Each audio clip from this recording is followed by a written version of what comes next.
like family. Book your appointment today. Call us at 1-868-275-8359 or 1-868-288-1108. And remember, your health is your wealth, and prevention is always better than medication.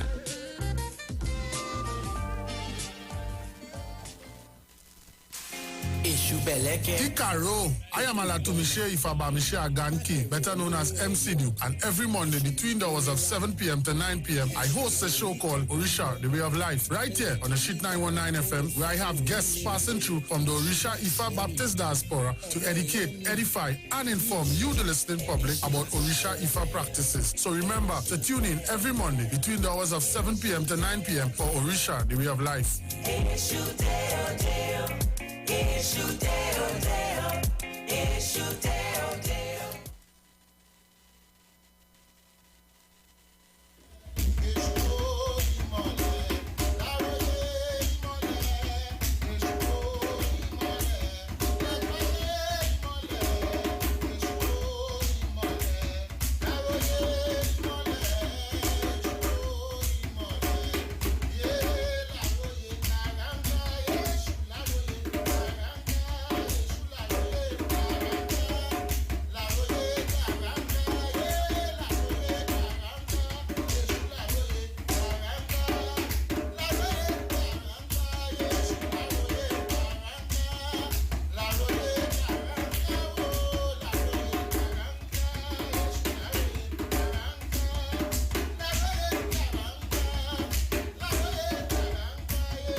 yepa o yepa o batala yepa o yepa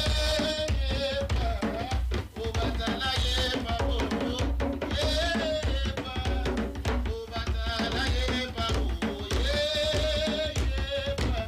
o batala yepa o yepa o batala yepa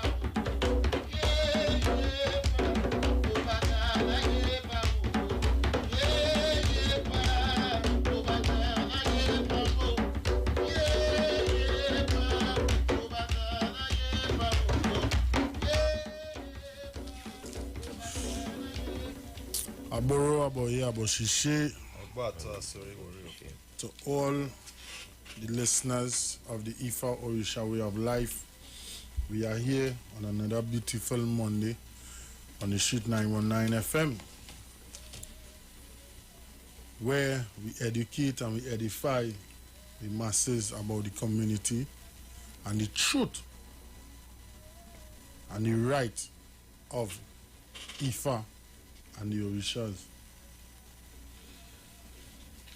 As I know, I always start with Iwer. Yeah. I greet you all in the name of Olodumare, the Almighty Creator. I greet you all in the name of Orisha and Laosiri Malbo. I greet you in the name of Orisha and Igungun. May Baba Yeshu continue to open the doorway for this program, for the guests, and for the listening public. As you know, we are streaming live on Facebook, Sheet 919 FM. We're streaming live also on YouTube, on Iwer TV.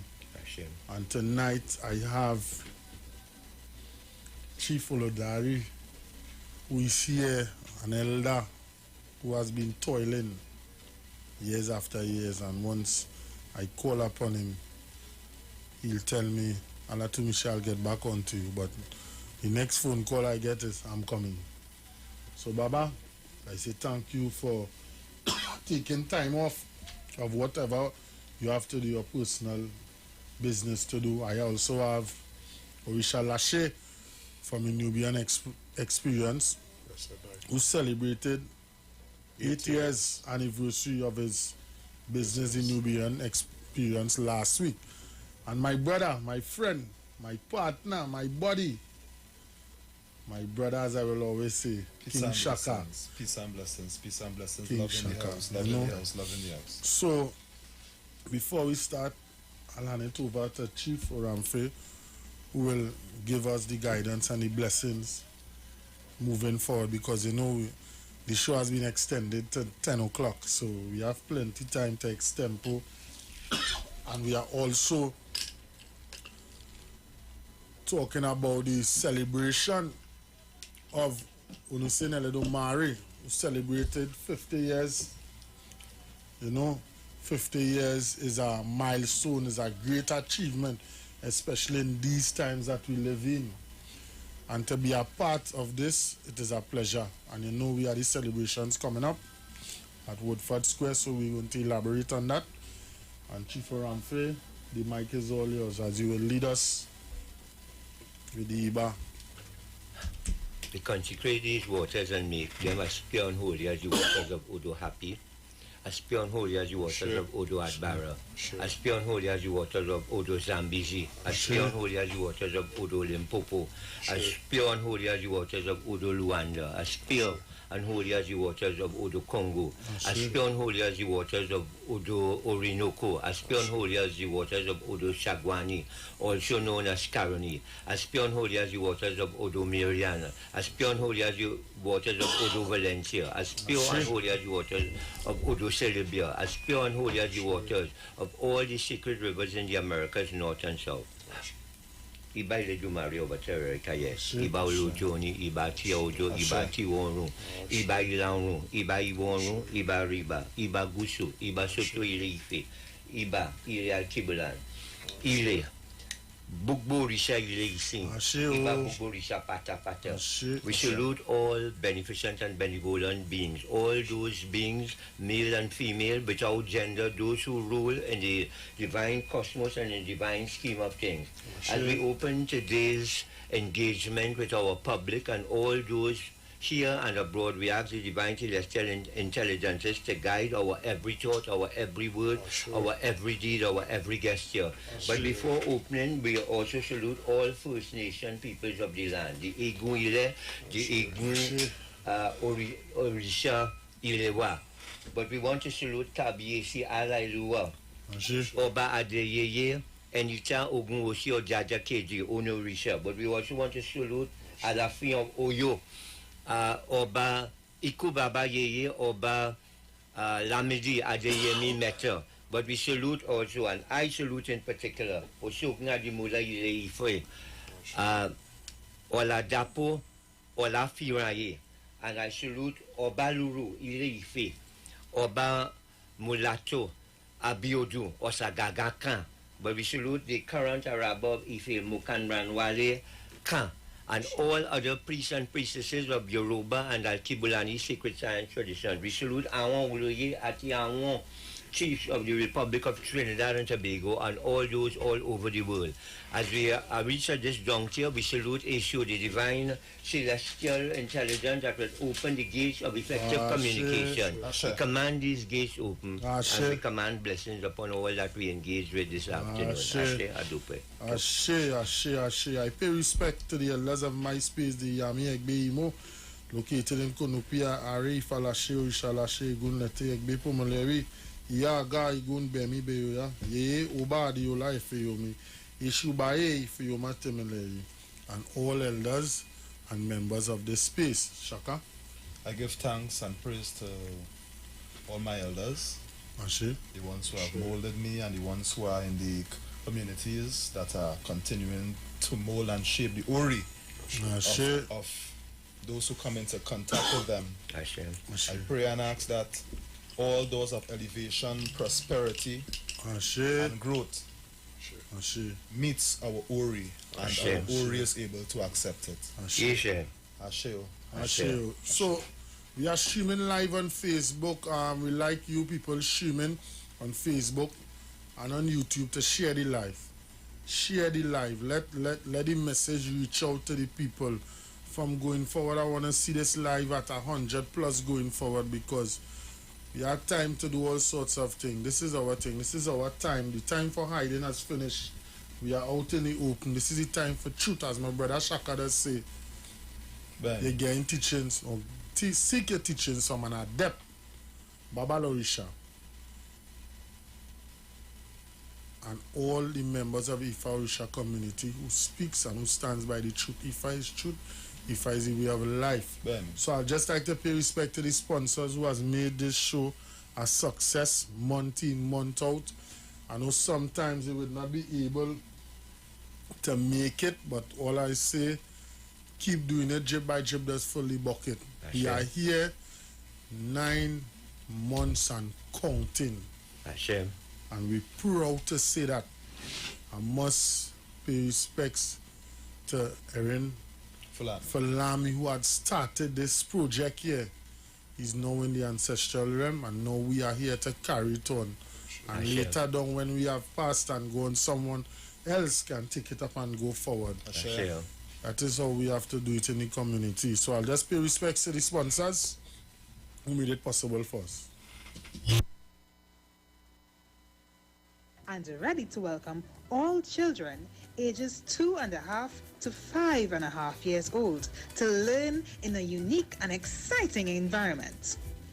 Who are the Yoruba people? Where was the Mali Empire? Who is Gangang Sarah? What is Ifa Orisha?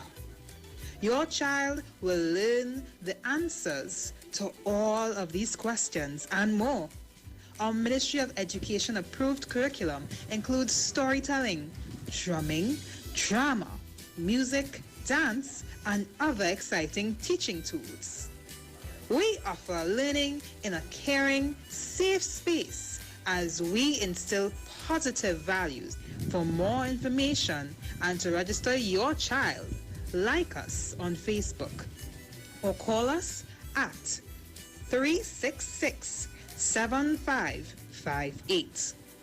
The Ifa Orisha School of Enlightenment, a preschool that will transform your child.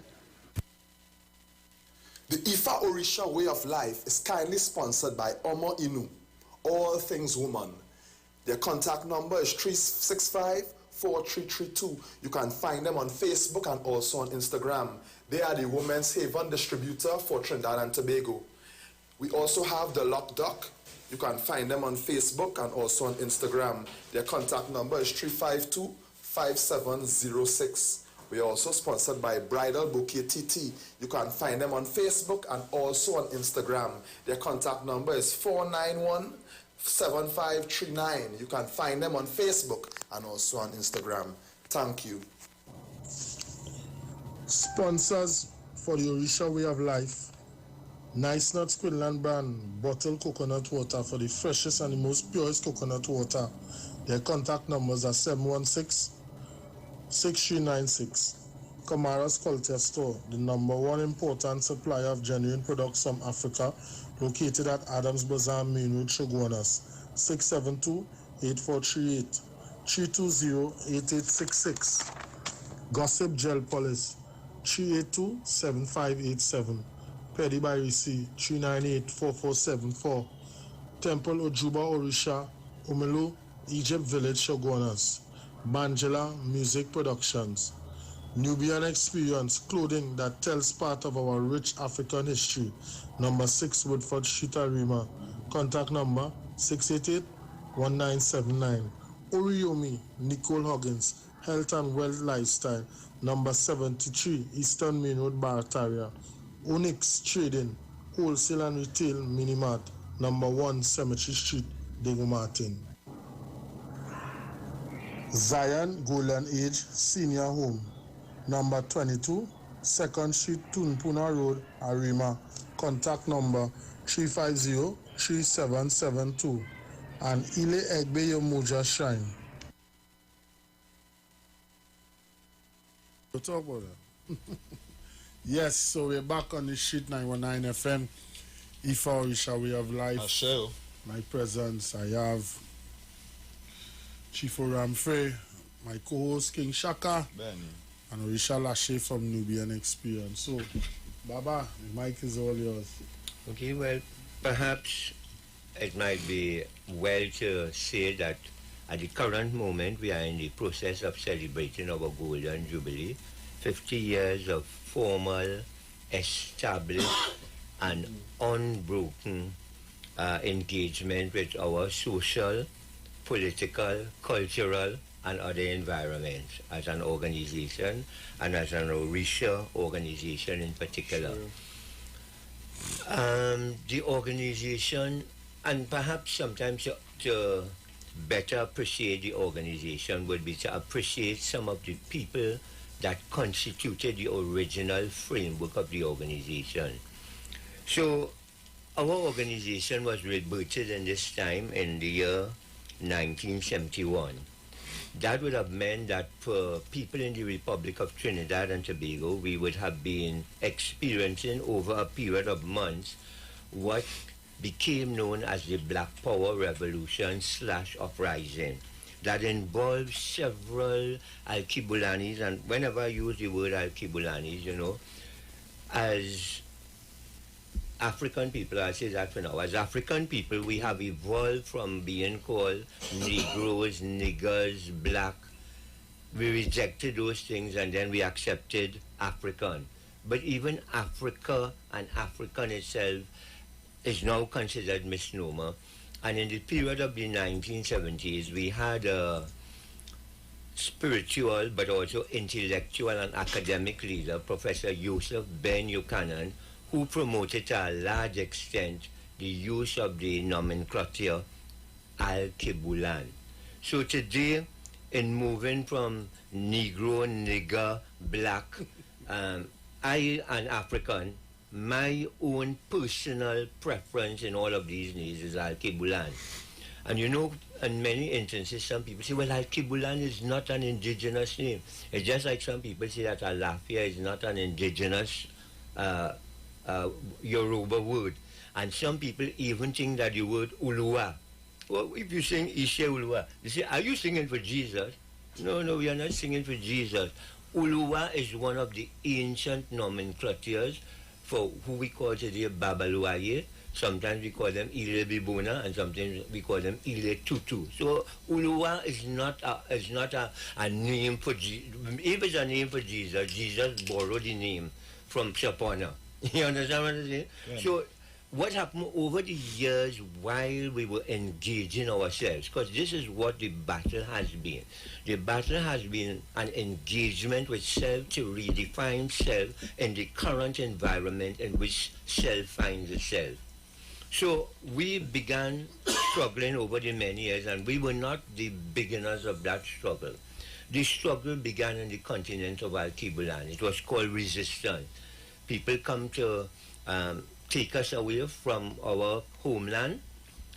There may have been some situations where some people would have been, you're giving trouble in my land, go with those people out there. But to a large extent, once it was determined that we were being turned or transformed from human beings to cattle, resistance began on the continent. But even before that understanding was there, resistance began on the continent of Al-Kibulan. So we arrived here, and having arrived here, we were conscripted an identity. You're a Negro, you know, and then you were even conscripted a name. Your name is John. You know what I mean? But the 1970 period, and prior to the 1970 period, we had people like Honorable Marcus Mosiah Garvey. And Marcus Mosiah Garvey perhaps created one of the largest Pan-African movements in the world. And while he was formulating that movement, people thought that Garvey didn't understand that he was, that in those days to use the nomenclature African would have been a big thing. While he formed an organization called the Universal Negro Improvement Association, that wasn't the end of it. It was also called an African Communities League. So Honorable Marcus Mosiah Garvey understood clearly that he belonged to a continent and not an island. And so most people that we identify in the world today as a people, as though they are a race, a separate race, right? In the people from the subcontinent of India, we don't call them any other name in general. When we want to generalize, we call them Indian.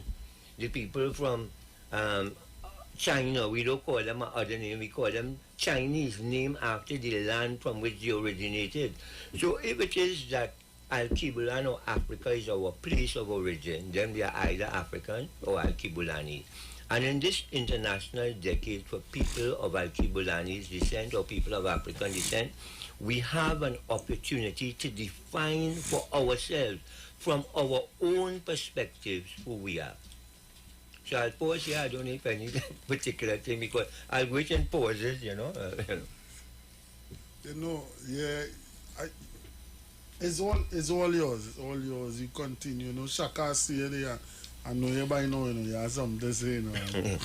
Now, in hearing the resistance that Baba here is speaking about, it was the resistance to our ancestors seeking to find who they were, seeking to find that self-actualization of knowing themselves.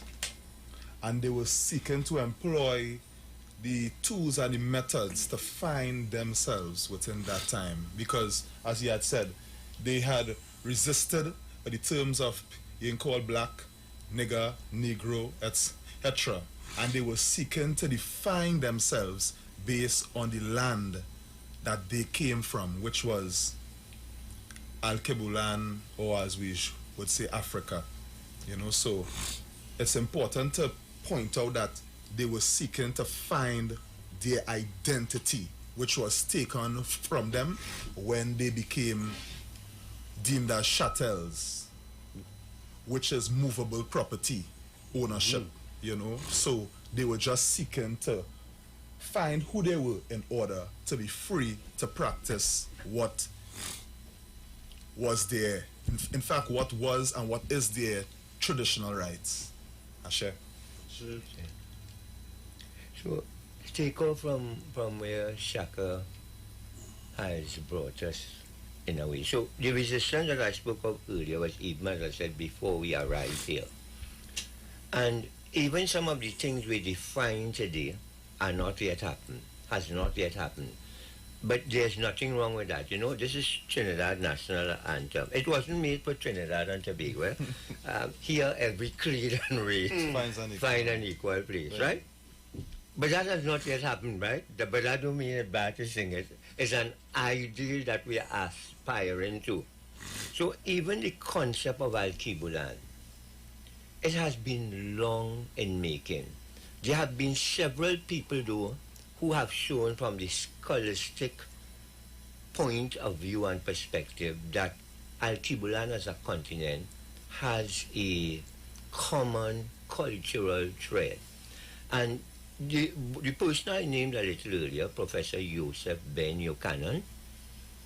Buchanan suggested that whatever we think as God and spirituality or religion, he called that culture deified, culture made God, right? So, if, for example, in Trinidad, we had to make up some places, we might make El Chacus a big holy mountain. This is how somebody, because the mountain wrong then was Sinai. Sinai is the mountain, has become a big thing. It have a river named Jordan.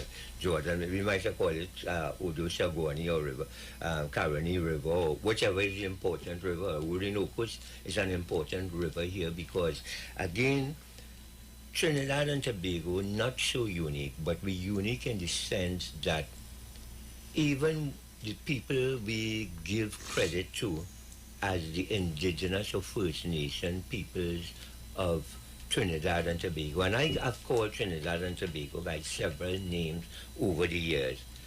I've called it Ile Iwer, I've called it Ile Kairi, I have called it Ile Ananani. And this Ile, so the words Ananani, Iwer, and Kairi are names of some of the early inhabitants of this land who called the land by that name.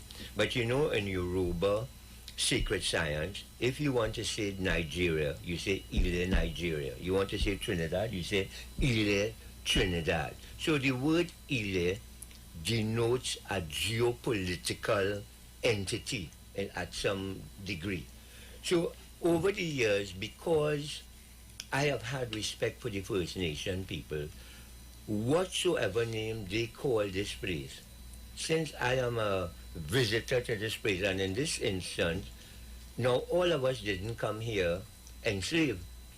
Even those of us who have read history that focus on enslavement agrees that there was some concept called manumission. I don't know if it was meant to be a real situation, but manumission, according to the studies that we have on the enslavement of Al-Kibulanese people here in Trinidad and Tobago, was a condition where the enslaved could buy himself or herself out of the slave condition.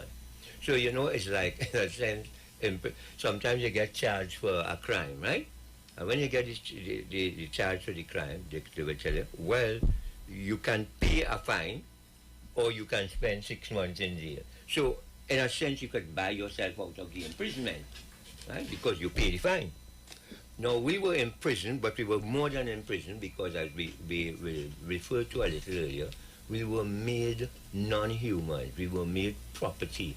We were made, as far as Europeans were concerned. And for the moment, for this part of the conversation, I'm going to limit it to European people, but our enslavement is not only European in its expansiveness.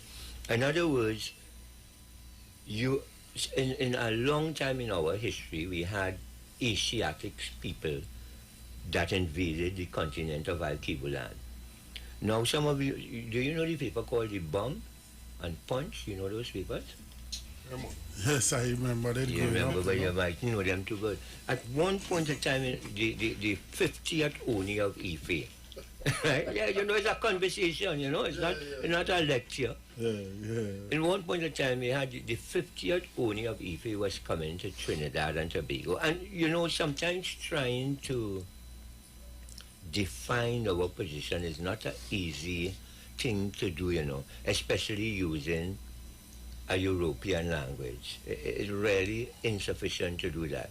So at one point in time, people wanted to big up. So this was done for both the Araba, that is Mukanranwale. This one now is called Mukanranwale Ka, Mukanranwale 1. So this is one of the sons of the previous Araba.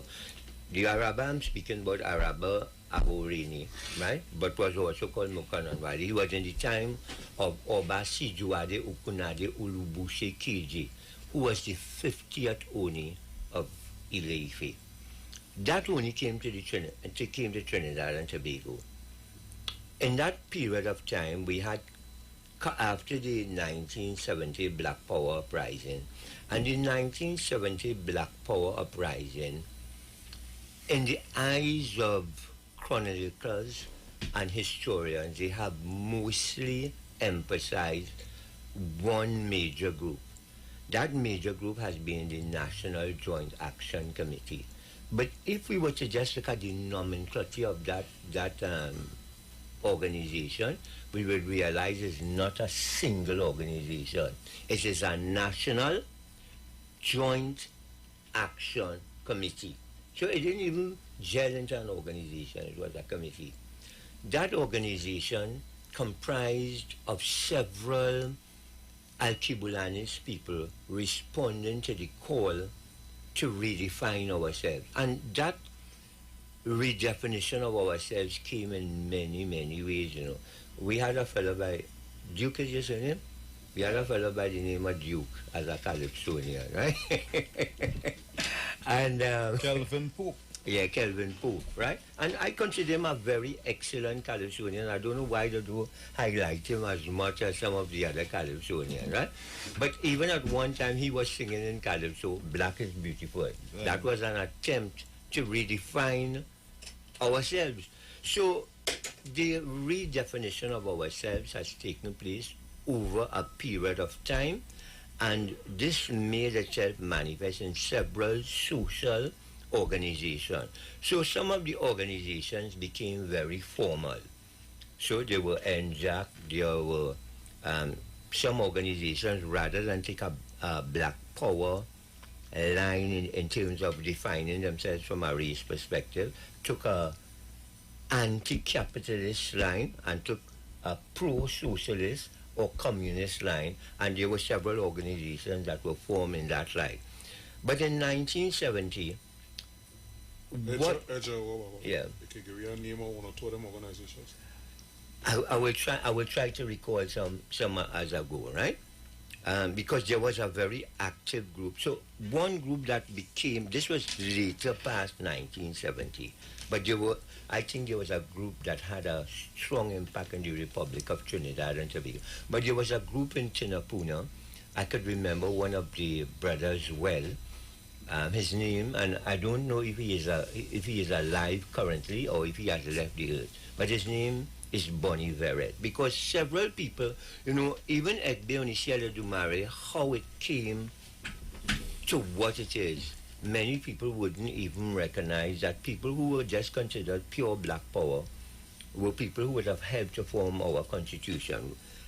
We took a conscious decision as an organization that working in this kind of society in which we were working, we wanted to be socially recognized and structured as any other organization, as Mahasabha, as Hindu, Prachad, Kendra. Maybe didn't have that at the time, but any other group in the society, we wanted to have equal social and political footing. Some people mightn't perhaps appreciate what I'm saying by political here, but I have to say it that way, because if somebody wants to call and ask a question, it's all right, I would answer why. But our life is a whole set of dynamics of politics taking place in this society over the years.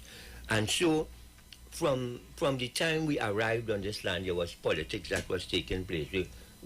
One Calypsonian saying, a cat born in an oven is not a bread.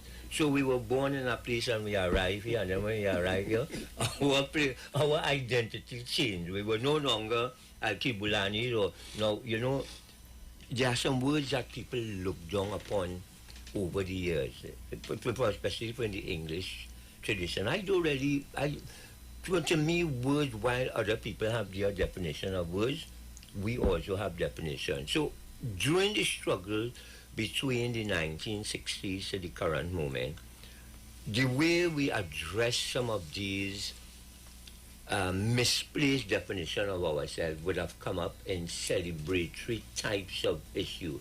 So there was a guy in the United States of America by the name of Dr. Maulana Karenga. He developed something called Kwanzaa, and in that Kwanzaa, it was after years of study of African societies that he decided that, look, we needed as a group of people some sort of guidance, right, and some principles that would guide us in nation building.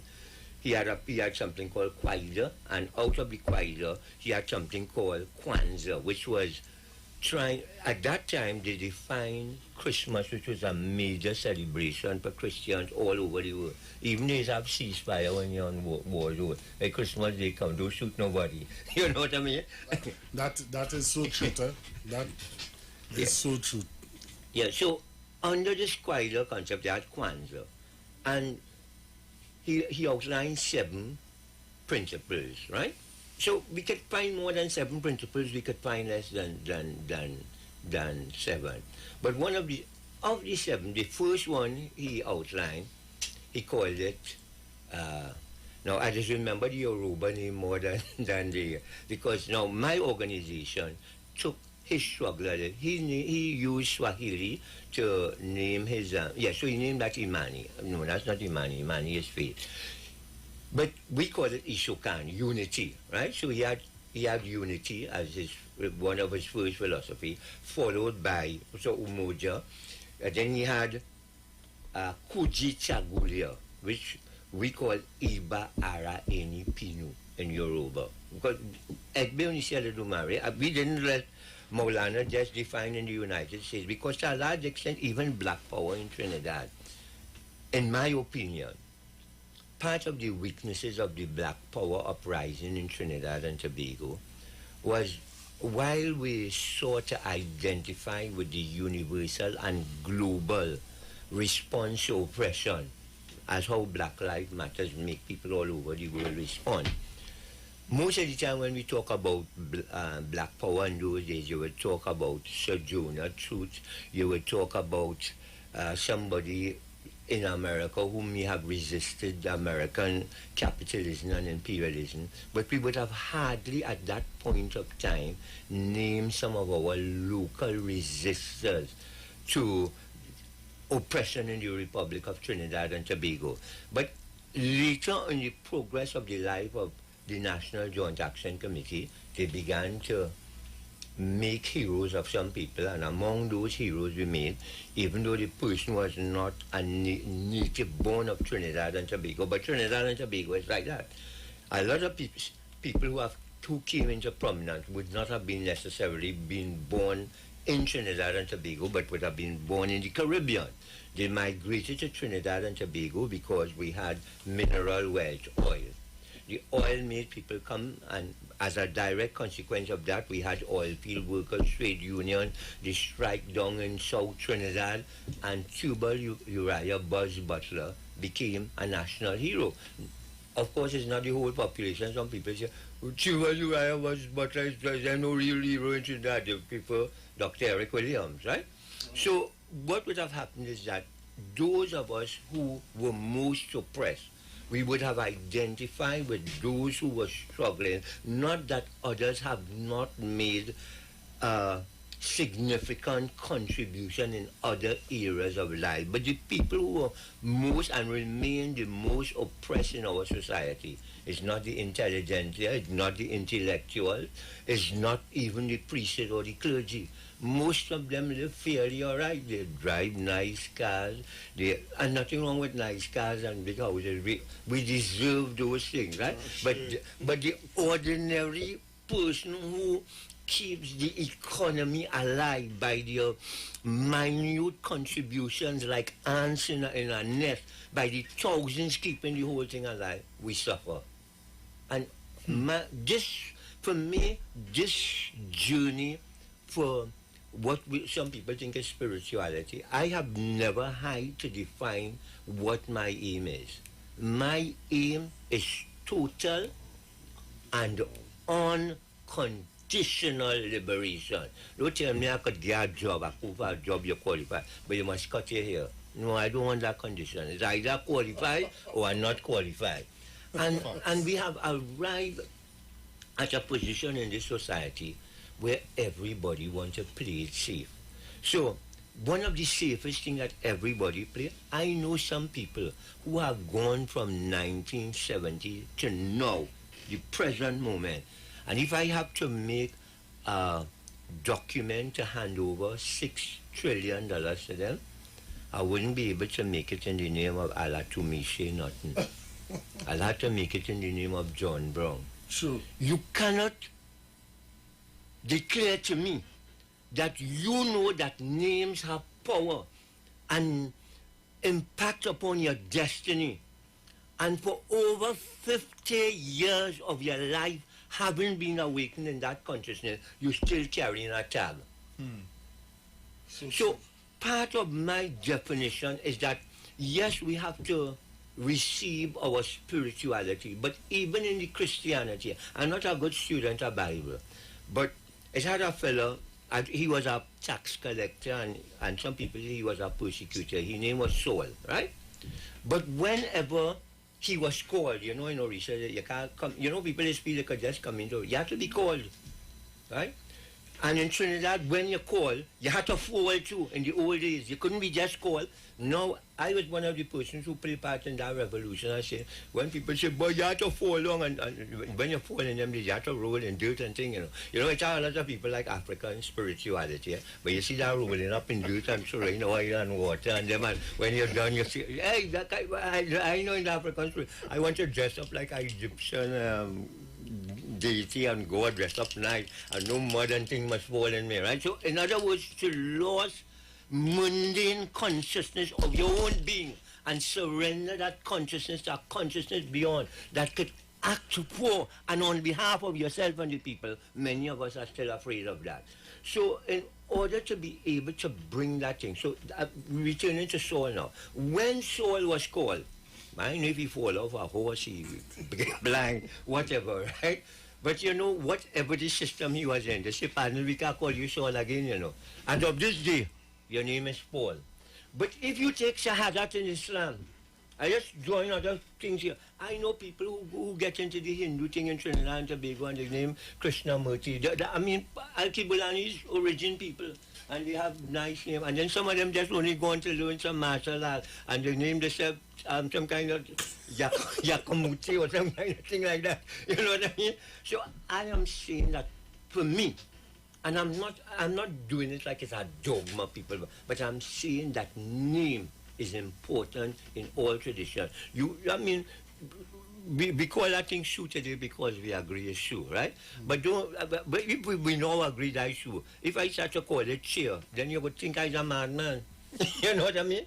So we need to understand that Al-Kibulani's people have Al-Kibulani's name.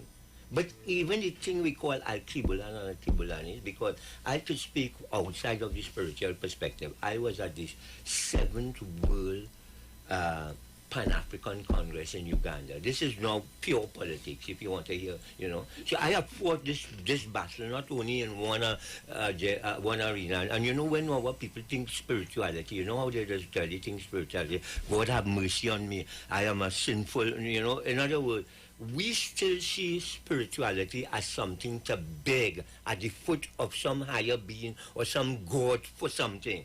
No. Spirituality for us, we used to say in ancient Kemet, Mu Arare, that's Yoruba faith. Man, know thyself, right? And in knowing yourself, you will know that you are one of the cosmic power that command power greater than the physical and mortal being that you now inhabit, and you could command multiplicity of powers to do things. So people still want to, when they come into this thing, they're still looking for some kind of solace. Some of them, if they're going in palace where power manifesting, they would be glad for the power to say, me picnic, nice child, come here now. I hear your prayer. Say something.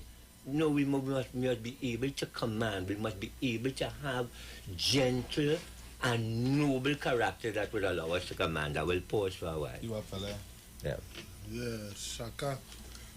Now, based on what Chief is saying there, that it's all in line with man know thyself, which is self-actualization. You must know yourself, and one of the key things in knowing oneself, as we have always said on the program here, Alat Umishe, is knowing your blueprint. Correct. Knowing what works for you and what would not work for you. So, example again, the names. All of us came with a particular name that would invoke that spiritual energy within us to manifest our destiny. We engage in spirituality because spirituality is one of the keys in helping us to unlock our destiny as well. So in terms of balancing the both, balancing your name and your spirituality, it all forms into one. There may be many types of people on this plane of life here in this world, but all persons and all people have a blueprint. That is also part of the greater plan, which is Olodumare's greater plan. All of us are interdependent on each other.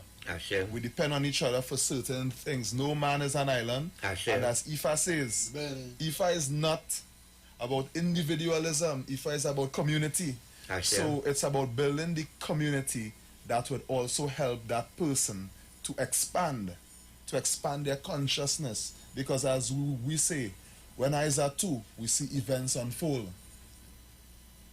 So that multiplication, that of meeting and conversation and putting works into action would constantly help us to manifest what is Olodumare's greater plan. And finding your destiny, finding your blueprint, understand what you are here for. If you are here to be a carpenter, one of the most beautiful things in life is not just having lots of money. It's about knowing yourself. It's about knowing yourself, knowing who you are and what you are here on this earth to do. And I will stop there for now. I just want to touch on some of the comments from the folks streaming live on Facebook. Umidiran Ugan lady says the history is not being lost. The sad thing is it's not being taught enough, especially to us by us. As you see, however, if our way of life is changing that. Thanks very much for that. I'm going to go to our next comment here. Leonis Toussaint says, yes, we all have a blueprint. Princess Anna Marie Baker says, yes, the man of the universe, build your character so you can command knowing that we're part of the cosmic. So we're just going to take a break. We're going to play some ads because it must be respected the folks that contribute daily. Yes, we must. So we asking for as much as possible, jib by jib, to help us support the show, to keep the show on air, because it is not cheap to do so. So I'm gonna go and I'm gonna play some ads now. The Ifa Orisha way of life is kindly sponsored by Omo Inu, All Things Woman. Their contact number is 365-4332. You can find them on Facebook and also on Instagram. They are the Women's Haven distributor for Trinidad and Tobago. We also have the Lock Duck. You can find them on Facebook and also on Instagram. Their contact number is 352-5706. We are also sponsored by Bridal Bouquet TT. You can find them on Facebook and also on Instagram. Their contact number is 491-7539. You can find them on Facebook and also on Instagram. Thank you. Sponsors for the Orisha Way of Life. Nice Nuts Quinlan brand bottled coconut water for the freshest and the most purest coconut water. Their contact numbers are 716-6396. Kamara's Culture Store, the #1 important supplier of genuine products from Africa, located at Adams Bazaar, Main Road, Shogunas. 672-8438, 320-8866. Gossip Gel Polish, 382-7587. Pedi by Risi, 398-4474. Temple Ojuba Orisha, Umelu, Egypt Village, Shogunas. Manjela Music Productions. Nubian Experience, clothing that tells part of our rich African history. Number 6 Woodford Street, Arima. Contact number 688-1979. Oriomi, Nicole Huggins, Health and Wealth Lifestyle. Number 73 Eastern Main Road, Barataria. Onyx Trading, Wholesale and Retail Minimart. Number 1 Cemetery Street, Dago Martin. Zion Golden Age Senior Home, number 22, 2nd Street, Tunpuna Road, Arima. Contact number 350-3772. And Ile Egbe Yomuja Shrine. The Ifa Orisha School of Enlightenment is here and ready to welcome all children ages 2.5 to 5.5 years old to learn in a unique and exciting environment. Who are the Yoruba people? Where was the Mali Empire? Who is Gangang Sera? What is Ifa Orisha? Your child will learn the answers to all of these questions and more. Our Ministry of Education approved curriculum includes storytelling, drumming, drama, music, dance, and other exciting teaching tools. We offer learning in a caring, safe space as we instill positive values. For more information and to register your child, like us on Facebook or call us at 366-7558. The Ifa Orisha School of Enlightenment, a preschool that will transform your child.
So we're back on the Ifa Orisha way of life. We was having a nice conversation with Baba. You know, there's never a dull moment with Never a dull moment. Chief Oramfri, and when you gather as young ones amongst the elders, you always learn. As my boy Shaka does always tell me, just spending time with the elders. We had a nice discussion off the air, you know, because somebody, a viewer on Facebook sent a question, right? And Baba was explaining it to us, and you know, we had a nice discussion, off-air discussion. It was very well accepted. So we're going to go back. For real. We have Chief Oramfe and Orisha Lashe from Onisen Olodomari in Pity Valley. They celebrated 50 years. Egbe, Onisen Olodomari. They celebrated 50 years of existence, and in this time that we live in. This time that we are living in, to be around for 50 years is a milestone. So, Baba, I'll start through some questions at the instance of how did you, because you are also known as a freedom fighter, as a revolutionist. You know, people outside might look at Che Guevara and all these men, but we have the revolutionists right here. And we need to pay respect to our revolutionists. And I thank you for that. How did you come about with opening Ely, Pali, balancing that time of being a revolutionist and finding that spiritual side of you there in that nice valley in Pity Valley? Yeah, well, let's perhaps look at my own socio-geographic location history. Right? I was born in what was, I think it was called the King's Hospital at that time. It must be the Queen's Hospital. I ain't sure which one. Port of Spain General Hospital, right? Mm. And I lived in what would have been Kubo Town.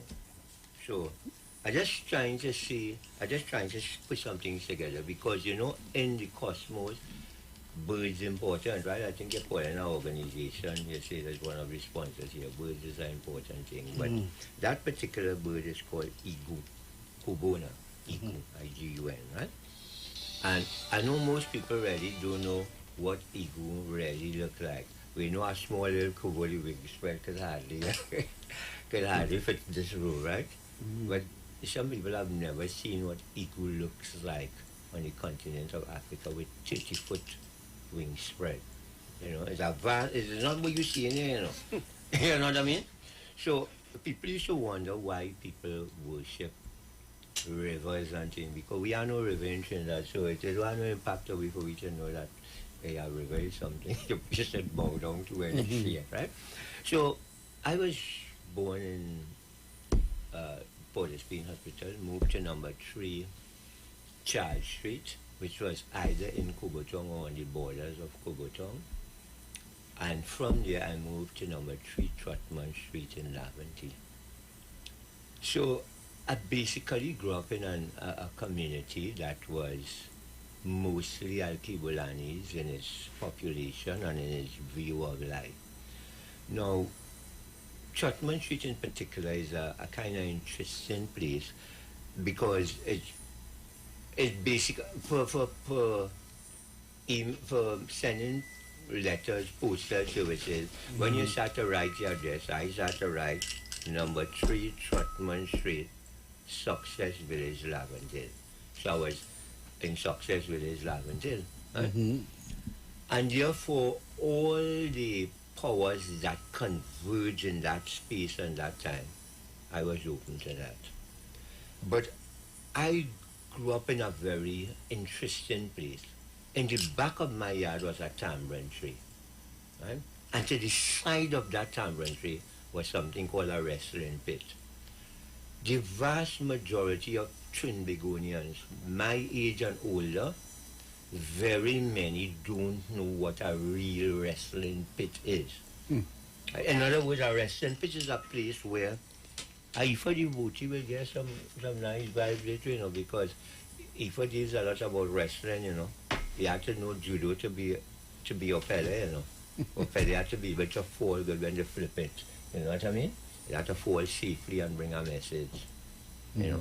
So I grew up next to a wrestling pitch, and that impacted upon my life. I went to school on Richmond Street, very near to Charles Street.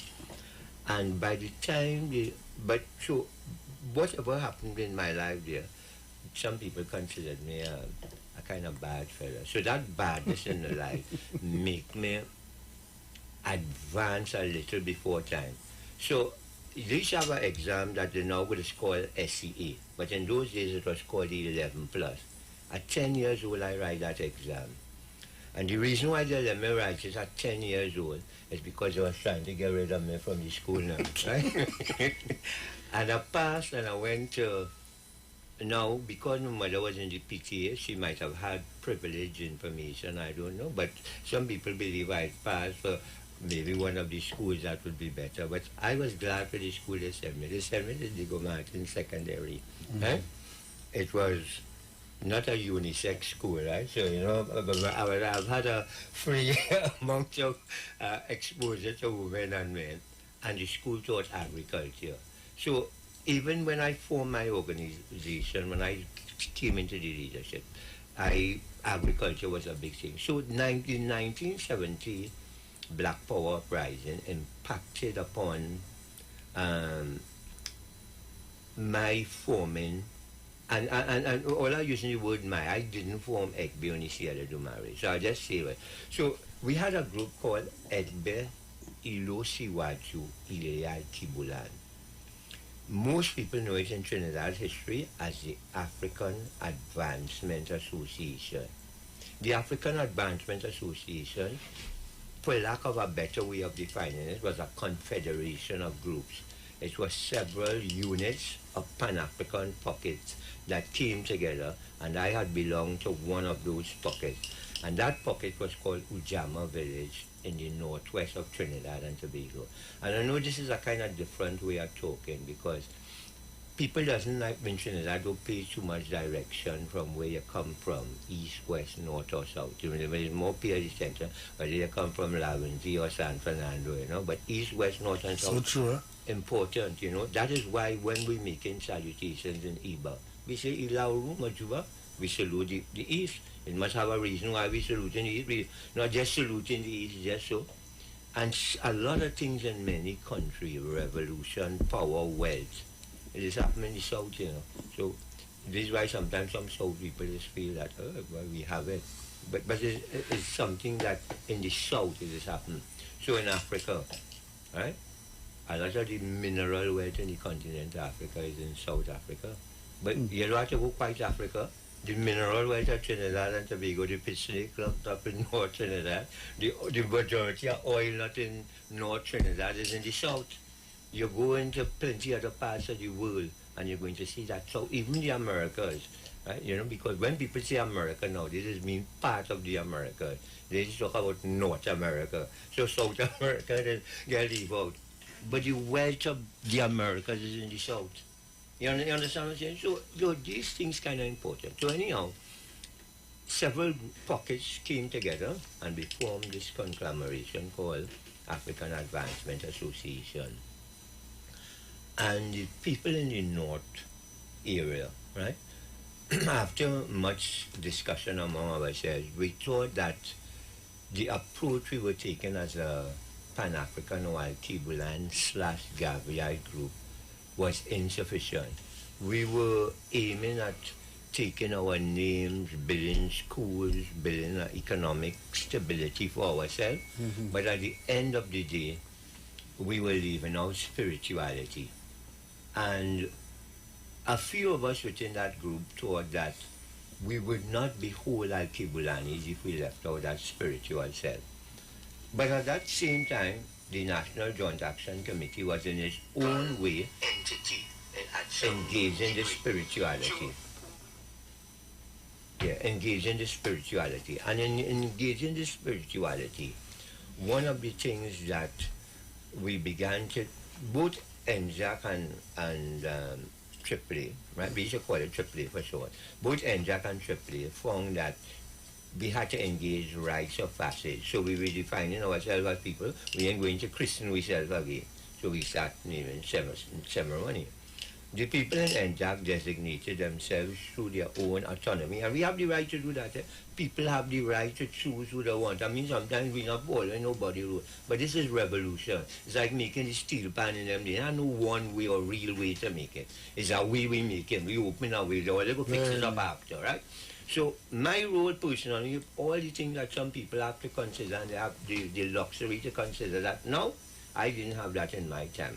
I placed myself on the line for a purpose, and I know it was well done. That's why you have people like yourself here today, right? So, what began to happen is that we formed this little body inside AAA that we simply call the Spiritual Foundation. Then we used to meet, so we would meet at my home, we would meet at names of people is important. And why sometimes we discard the old name, especially for the purpose of research in the future, it might be necessary to know this. And some of the details get a little foggy in my head, right?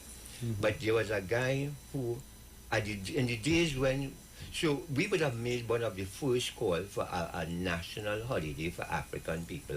And we was asking for that day to be May 25th, that some people call Pan-African Day, some people call it African Liberation Day, I just call it African Unity Day, right? So we were calling for May 25th. That call was made at the SWWTU, Seamen and Waterfront Workers Trade Union. And it so happened it was very near to where I came into the earth now as my first place of residence, Kobotong area down on the seashore. And those things are important, you know. They are things that we just like to ascribe to ourselves plenty. We do something.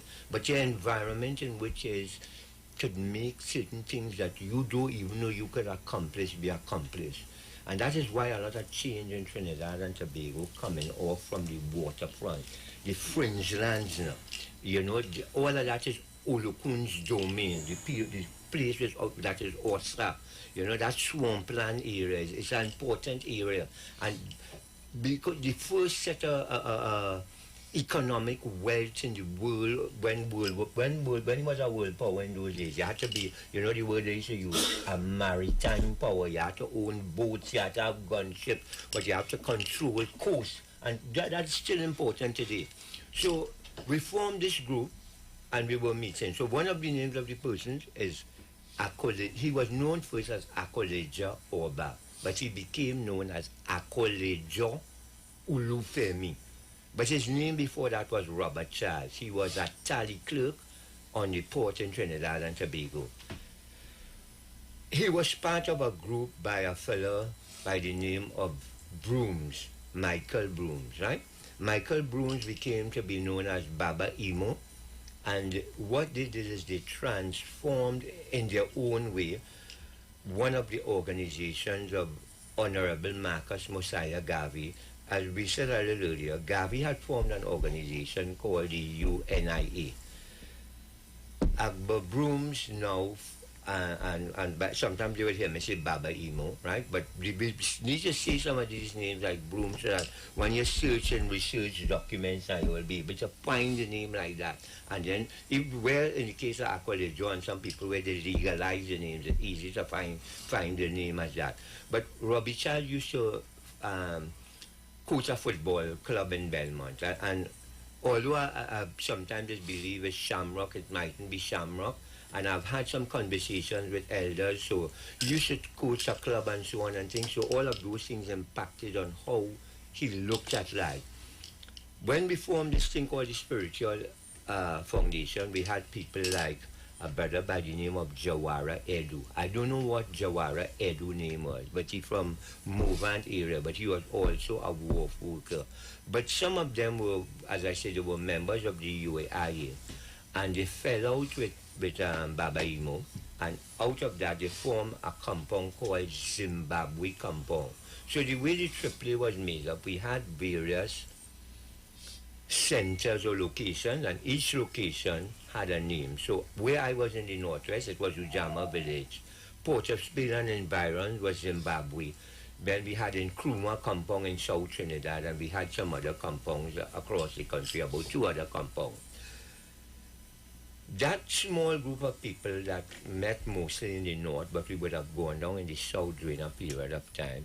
So some of the young brothers who was on here a little while ago as drummers, they would have made reference to somebody by the name of Baba Femi, Mikey, and sometimes called Belgian, right?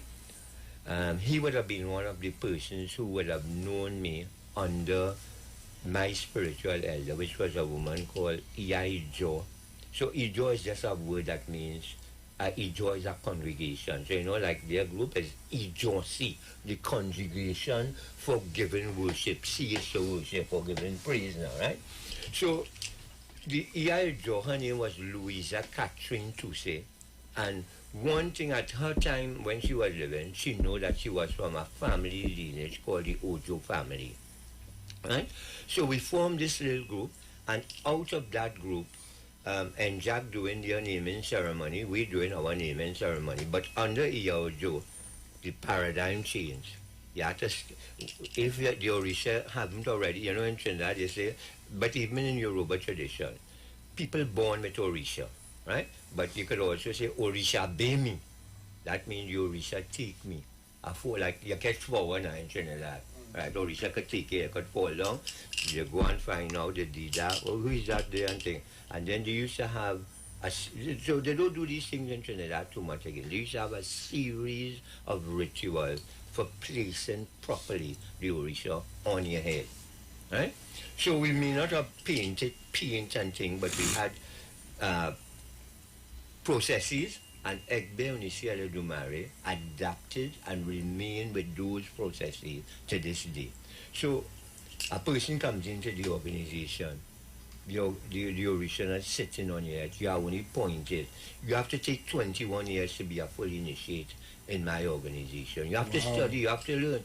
But, and in those, even at the time when I was bringing in, because some people were coming in at past 30 and into 40, and they said, but my grandfather, he couldn't read and write, he was all this thing to learn. But you know, you people who take it for now, you know, you have to learn to memorize and you joke and so, and so now people, but it's not a strange thing that our people admire, and that's why people is like Eric Williams and even Malcolm X. Malcolm X, even if he was a street man, when he went to prison and he started to read up books and they started to talk, but Farrakhan could speak well too. We like people who could speak well, but not just well, intelligently as well. And that means to be able to speak intelligently and effectively, you must study, you must have a wide range of knowledge and experience, not just knowledge from what you read. So we formed this group, and some of the local elders in Trinidad and Tobago works with us to bring my group into being. So Akwadejo, Jawara, Edu, but there was a fellow by the name of Mikre Akawe. And again, I don't know what Mikre, I just call that old name a slave man. I don't know what Mikre slave. I didn't know it at that time, right? Then we had, so we came together and we were meeting, and then Joe now started to select people. And it was a woman with a kind of gift that I can't explain, right? One day she gathered a few of us. She used to live at number 1 Petra Street in Woodbrook. So for people who know Kalyan, Kalyan might have been in that yard for a part of their time, right? Two of the main members in Kalyan used to be in that yard there. And one day she called a few persons and she had different kind of items in a little bowl. And she said, take up one. Now she had already read me in a different way. So somebody pick up something looking like a sweetie, somebody pick up something looking like an umbrella stick, and just by whatever they pick up, she was able to designate an Orisha for them. Some of those persons never come into the part of the Orisha. So she now started training us for naming ceremonies, wedding ceremonies, burial ceremonies. But I spent 10 consecutive years training with her at that point of time. I don't know if she went to school, you know, so again when I say some of these things here and I call names, some of her family are still living. So the Marcel was who had lived at number 1 Petra Street, but they are her family, right? She's a Toussey. She was Louisa Catherine Toussey, along with a woman by the name of and I don't know her first name, but her shrine is now kind of closed down. But all Orisha devotees would know this lady. She was known as Mother Sutherland in Fieri Street, Upper Fieri Street in Pune, so it would be below where the Christians go to do the Catholic go to do right, Obia, right, you know people right, Catholic Obia now, right. And we need to say that because you know some people do find the name Obia like Nigana, right, and they don't like it at all, right. But even if it is a bad thing, right, which is not, because people like Professor Yosef Ben Buchanan have defined that from a cultural perspective, and they can show you that is a word. I know we have some common thing about where Obia come from, OBC and all. I could tell people the man who really postulated that, right? He was Archbishop, more or less, you know. We do have Archbishop in the Orisha faith, but you know, at one point of time, the UNC government gave two persons an opportunity to speak and sit in the parliament on behalf of the Orisha community. One was Archbishop Percival Mejias. He has now left the earth, right? He used to be in Egypt Village, but he used to be in Londonville too. We need to call names, you know. If we don't call, we can't, look, I might be saying everything wrong. You know, some people believe the steel bands start in St. James, some in Lavender, unless everybody throw it on the table, and then, you know, prima facie evidence and direct experience important. Well, I see this idea. You know, plenty of people talk about Highlander.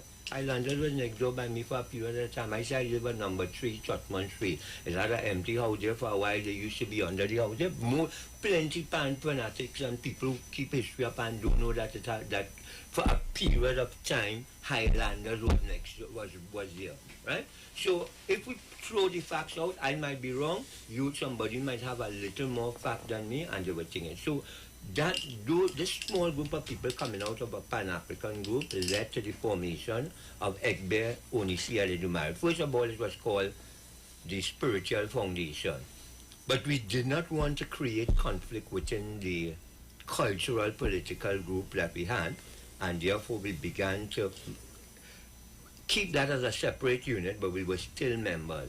And during that period of time is when Egbe Orisha Iwer began to be formed. And there was a guy who, in some circles, he has a good reputation, some he didn't have a good reputation. That guy is Jacob G. Elder, Dr. J.D. Elder.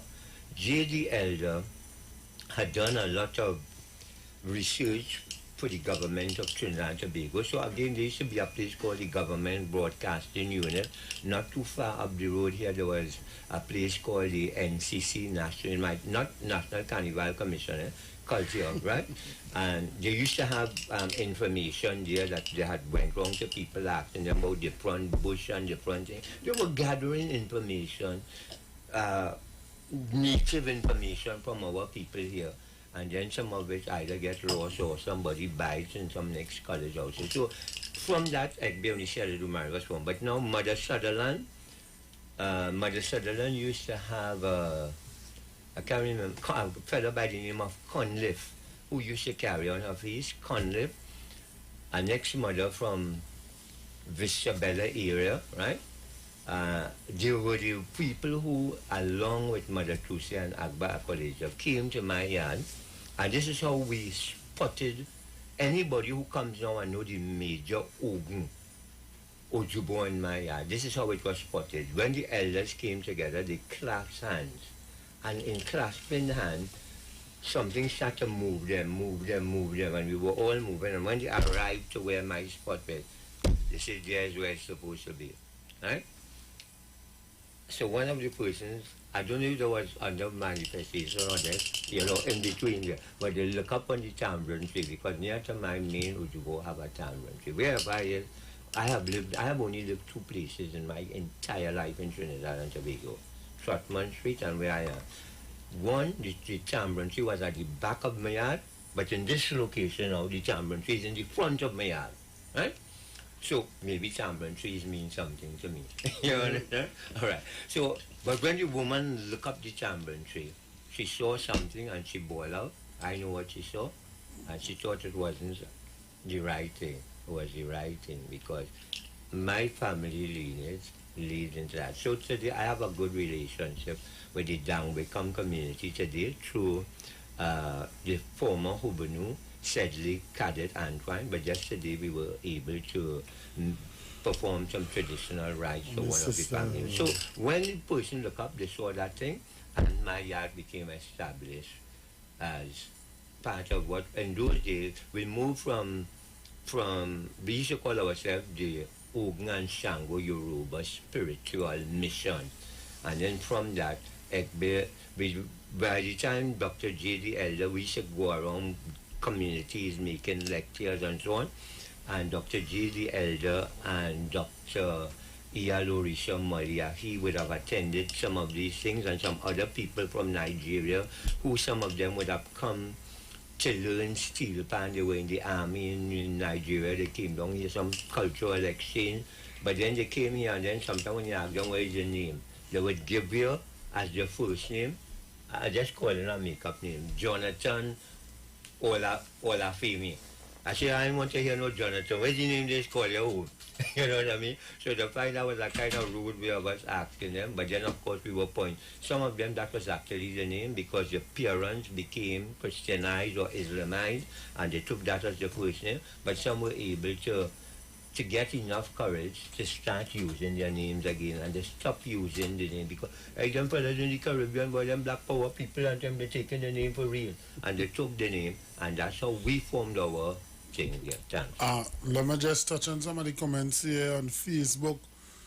Agba Ishusigun Olori Agba of Barbados. Yes, I know the brother. Alafia, peace and blessings to my Baba Olodari. There is a school of thought that the name Al-Kibulan was given by the Arabs, Muslims, to Africa, meaning the land of the blacks. Let's have a conversation. That's one. The next one that I saw here from Princess Anna Marie Baker says some people making the initiation a money making thing. It's a deterrence for some people. Deterrence of some people, yeah, that's what she said. She also says, no more warriors to liberate or uplift our people. Everybody playing it safe or on themselves. No more brave soldiers. I believe that some of the young ones like myself are trying to revive what the elders long ago fought for. More young people learning and opening their eyes and minds. So, I mean, while I am telling part of this story, my younger counterpart here, because again, he is a part of history making. Ekbe Dumare did something. So, most people now know that we have Iguku societies in Trinidad and Tobago. I just want to tell the folks on them that we have Chief Olodari here and Orisha Lashe speaking about their 50th anniversary of their Shrine Parley located in Pity Valley. Those of you just came on Facebook streaming, those of you just came on Radio Land, those of you streaming live on YouTube on Iwer TV. So we're just talking about the ups and downs and the journey to that 50 years. So, I'm saying that, you know, even Mogilano, even though he might know plenty history of the organization, but he has history in itself, meaning even internally in the organization, I was challenged with the Constitution. But if you hear them, some of people, Suboru Dari just dream big, you know, I have a big dream. I think that you don't have, you can't say, I will want to make those things. In other words, we had moved for Shango Day as a public holiday in Trinidad and Tobago. Part of the opposition was really internally in the Orisha community. What Shango Day, we want no Shango Day, but, you know what I mean? So, and then there was some who contended that they had made divination and that it was another day that was to be. Whichever, what we didn't do is rally together to make ED an important day for us, right? So people like Ogilana, we had always dreamed that there would be, Ekbe Onishele Dumare was developed to be an international organization with branches in other countries. We had only made one attempt in North America, and it didn't quite work, right? We went, and the people that we now went to, I knew them as fellas going Mukorapo Senior Comprehensive. They were good footballers, but they were good leaders as well. They had struggled, their family had struggled, but some of them had come from not Trinidad and Tobago. Trinidad and the Caribbean is south, So people used to move south to get the prosperity. And when they come south to get the prosperity, most of the time they keep in Saraka. Shaka laughing because he from south. Yeah, his family comes out. Yeah, my family comes out too, don't worry, right? So what happens is that they end up that when they were started to make the movement and so on and things, a lot of them lost that track, so I'll leave that for a while, right? But I just want to, for persons hearing the name Egbe Enisi Eledumare, can you give us like a... What it means? What it means. Yeah, okay. I could do that. Well, Egbe is no, you're not as use these white people big words, So I wouldn't say Bulaman in the television, I would say homosexual, you know what I mean? Right. Because even people say that, people, because that's an old time word, right? White people is a Californian thing is the same thing, right. So, but the thing is that Egbe is a type of structure and organization. It is so white people will call it a confraternal organization where people sit as co-equals rather than it have a big chief and top now, right? Now, it doesn't mean that it will have leaders in that, right? It means that what you will have is that you will have somebody who might be granted management authority. But, for example, when we're sitting down, and the Orisha just sit down in that kind of position, when it's time for medicine, if Osain is the Minister of Medicine, you don't question Osain too much about medicine. If he tells that, he knows what he's talking about. But when it's war and making swords and things, you don't question all that. And people just tell you about events and records and things, you go to Ora Miller, right? So in we haven't reached what we're planning to reach. We are still trying to develop that. So we try to build a confraternal organization where people sit in equality with each other. S-I-N. I don't know if it's related to S-I-N-A-I, but C, right, means to worship, to praise. Only C, a person that worships. Eledumare. Now, if people look back in the spelling of the name of what they know as Olodumare, our organization was one of the first organizations in this part of the world, but even some people are using it in the continent. I spell it E-L-E-D-U-M-A-R-E. Everybody is O-L-U-D-A-M-A-R-E. Yes, I know sometimes but want to know if I'm doing the wrong thing or But here, I am sure some groups in Trinidad could sing this song now. Edumare, Edumare, Edumare Murio, Edumare, Edumare Nio Pwese Fua Ori, Edumare Nio Pwese Fumi, Edumare Nio Pwese Fua. So you have a lot of groups could sing that, right? Some of them now, when they're going to the corner, they could say, Biele Dumare La She, Biorisha La She, Biele Dumare La, right? And they say, Nelo Dumare, they didn't get no hours of that now. Some just say Olo Dumare, but some say, Biele Dumare La She, Biorisha La She, Biele Dumare. So, now, of course, at the time I was doing some of those things, and those of us who were there, we might have been really mad, we really didn't, sometimes we wasn't sure what we was doing. But we had faith that whatever we were imitating, if we were imitating from our forefathers, they did it yesterday and they didn't die.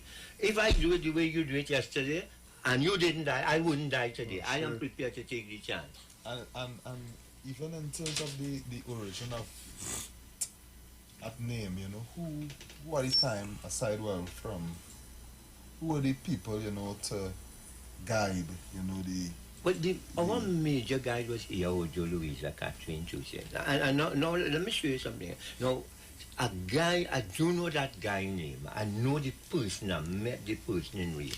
There was a guy, now remember Gavi had an impact on people here, but also Emperor Haile Selassie. There was a movement called the World Ethiopian Federation, right?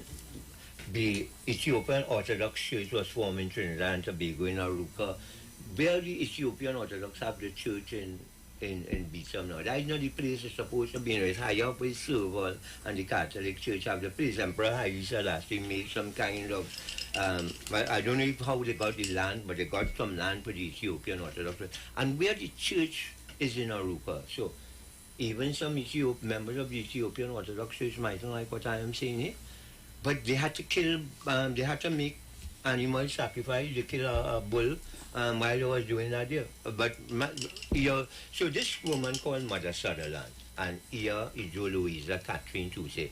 And you know the good thing about today is that long time you had to go in the library to get the archives to find some old paper to find out if that's true.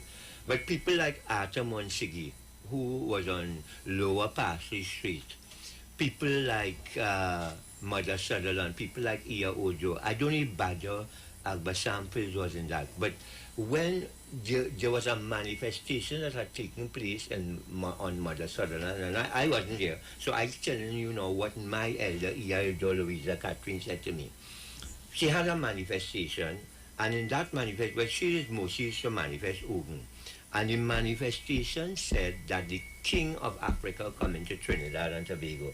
And you know, we see Emperor Haile Selassie as the king of kings, right? To a large extent. And people thought, boy, what kind of mad power is that, boy? But Emperor Haile Selassie came to Trinidad and Tobago. But he also said, according to Iya Ojo, the power said the king will go east before he go west, right? And I don't know if this part is, I have not been able to verify this part for myself. But we have plenty of jokes we did make in between our schoolboys we was making about Emperor Haile Selassie and the fellow, the Chinese guy who was the governor general of Trinidad and Tobago, right? Mm-hmm. But anyhow, we were told that because Emperor Haile Selassie is both a monarch and a spiritual leader, before he came to Port of Spain, he had to go and pay. Oh, he would come like he coming down the road, and then he had to turn east to go Aruca to go to pay respect to the Ethiopian Orthodox Church. So he went east, and then he came west. But I have not been able myself to see a document, but the newspapers have pictures of people like Arthur Monsigi and Iya Ojo Louisa Catherine Tuesday meet him, because people went to meet him at the airport and give him a big welcome to Trinidad and Tobago. So basically, for Egbe, when you see how they do marriage, Egbe, fraternal organization, when you see the people that worship. Now, we used to just call the organization Egbe they do marriage. Well, this person has left the earth, so I think it's safe to say all these things, right? Because it has some things I'm not too sure where the line should be drawn. But we have befriended all of the earlier representatives of Nigeria by way of their High Commissioners to Trinidad and Tobago. And one of them, his name was Ayorinde Ajakaye, right? And he was a person, in fact, I suspect in this book here, so I mean, the public wouldn't be able to see this, but you might be able to see this. There is the farewell ceremony for Ayinde Ajakaye at my place, right? And we gave him some gifts and so on for him to go back to the motherland. But I used to go there, and I would go there with several people. By that time, Agba Olosino Amono, you know that guy? Fred Mitchell, you know that guy? You don't even That is Mighty composer. Now he used to be functioning with us at various levels, and we used to go to the High Commission and we used to do classes. That at this point of time, the class was only 2 or 3 people. We would go in perhaps around a lunchtime period, and he would go through from us. So my hearing wasn't so good in terms of tonal what he's pronouncing. So you know, like Aj and Aj. I might say it wrong, you know what I mean? So, But just say I started to teach them a song, and I just say, B, Kiele do marilla, but they say, no, it's not Ki, it's B. I used to never be ashamed to come and tell my whole group. It's sorry, it's not Ki, I went and they tell me it's B, L, do marilla, and we start singing it together and bringing the things together. So we used to go to this place and we start to develop the Yoruba class and so on and things.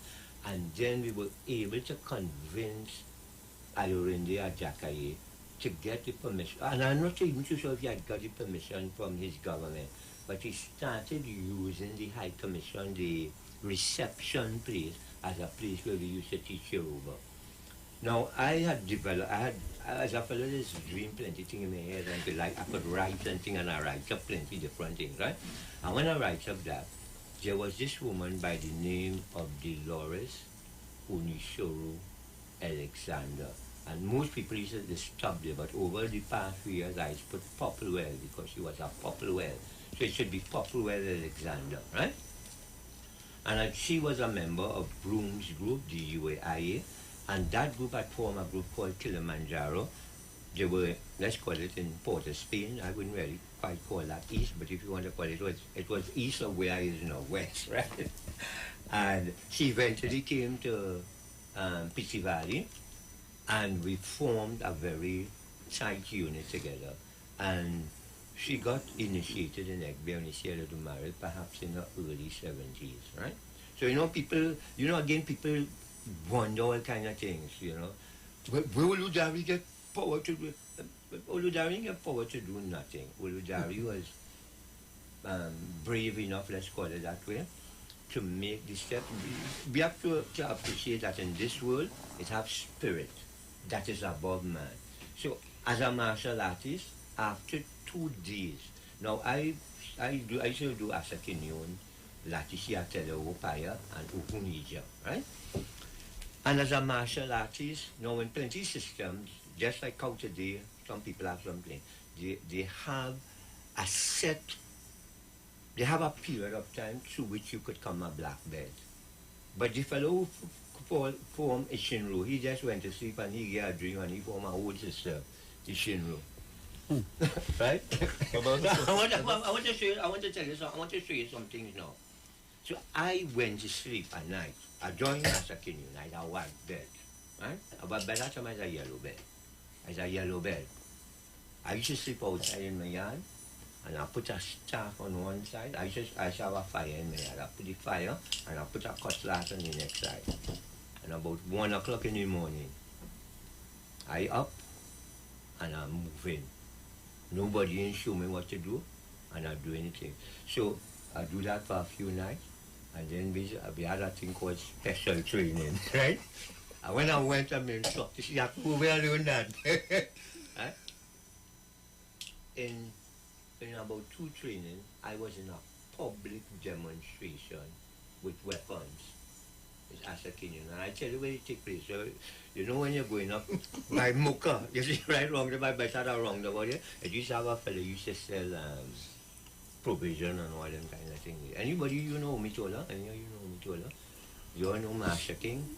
Any of you guys, one of the persons who helped to get a piece of iron to go in the court. I don't know if they make it open yet. Because it's not a piece of iron we just swear on, People believe it's a piece of iron we just swear. We don't swear on a piece of iron, we just swear on oven.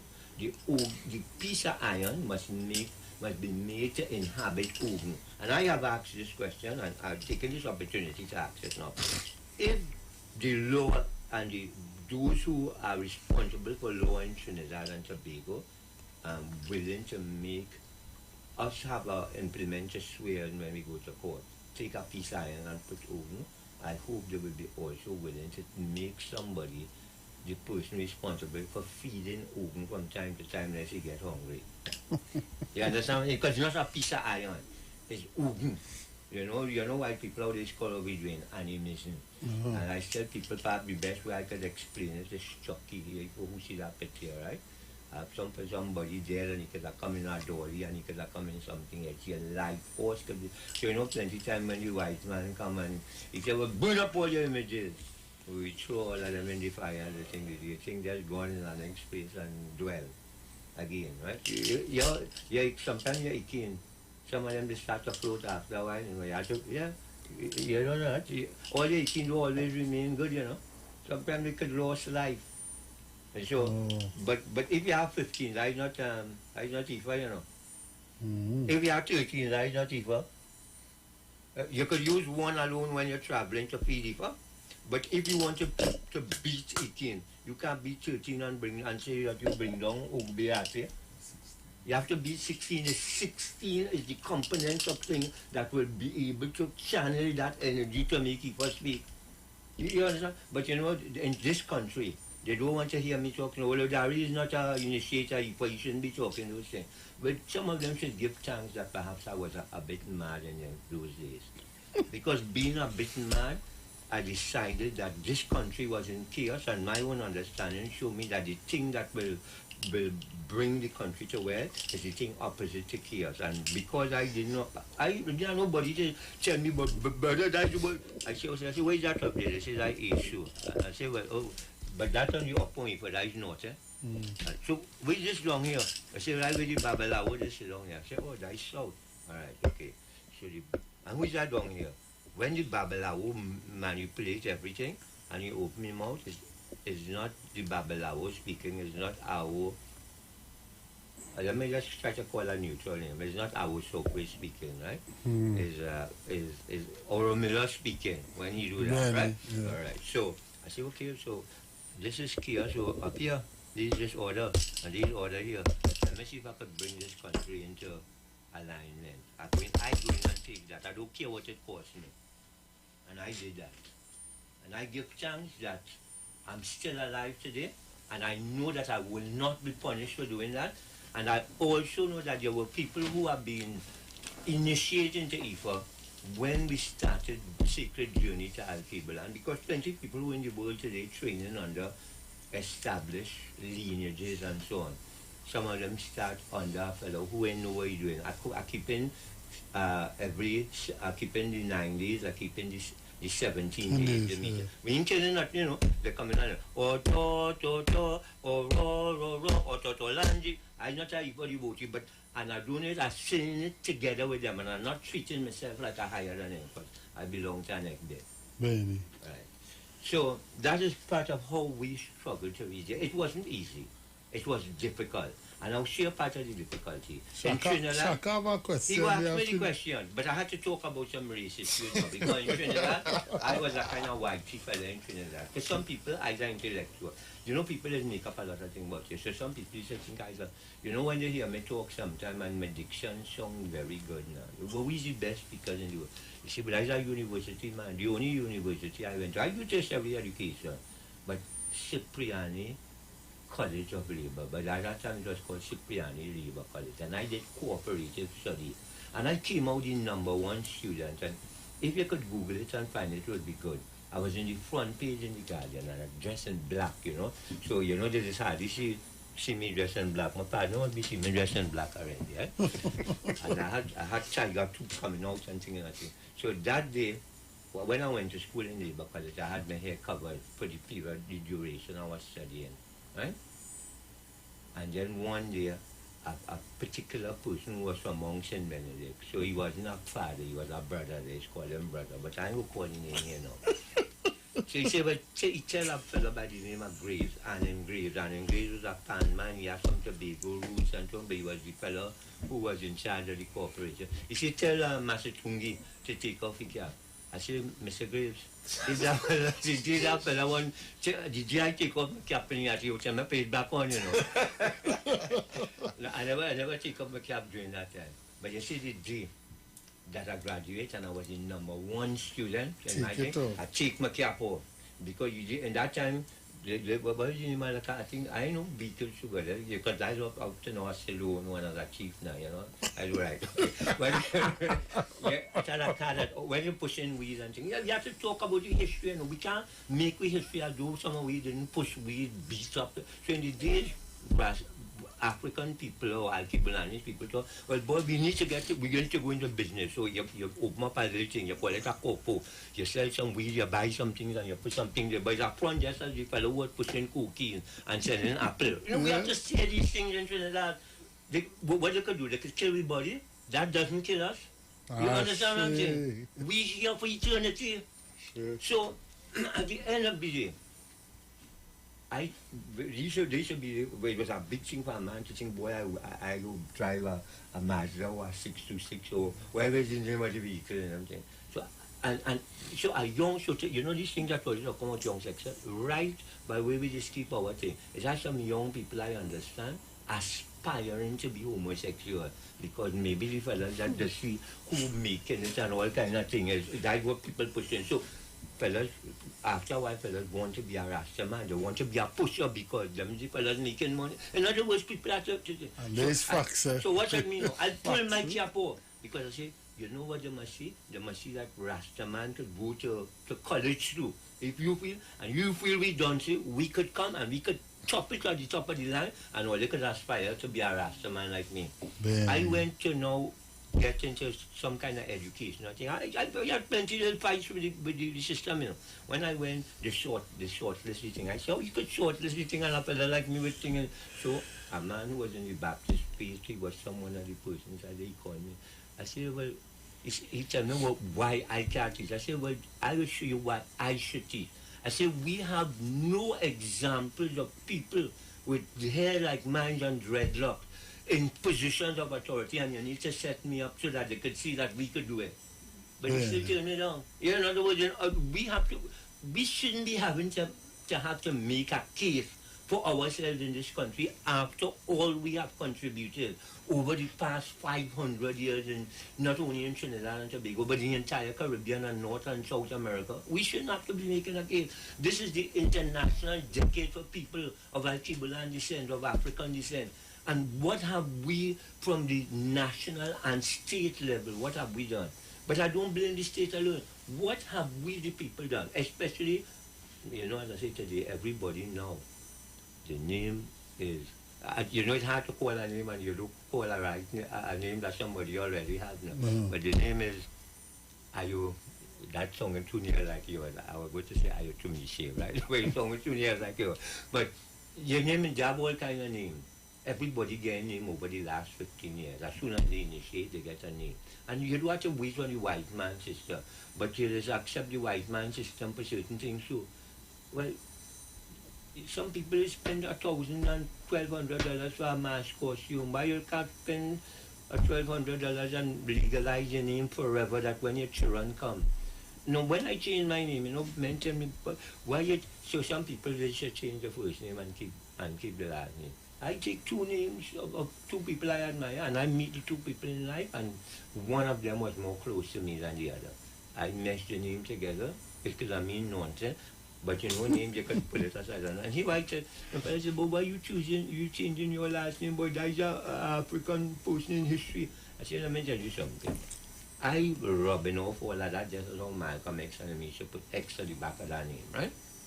I say, and even if my name means, I want to use nice English word, feces, right? But I was already, so I'm thinking I have to say it the other way for people to understand myself. Even if my name means feces, and I do know that, my grandson, when they're looking back, they must say, boy, my great-grandfather was so angry with the system that he take that name and he didn't care what it means, just because he just know that he's not supposed to carry that other name. That is the kind of determination I went into this thing with. Right? So, yes.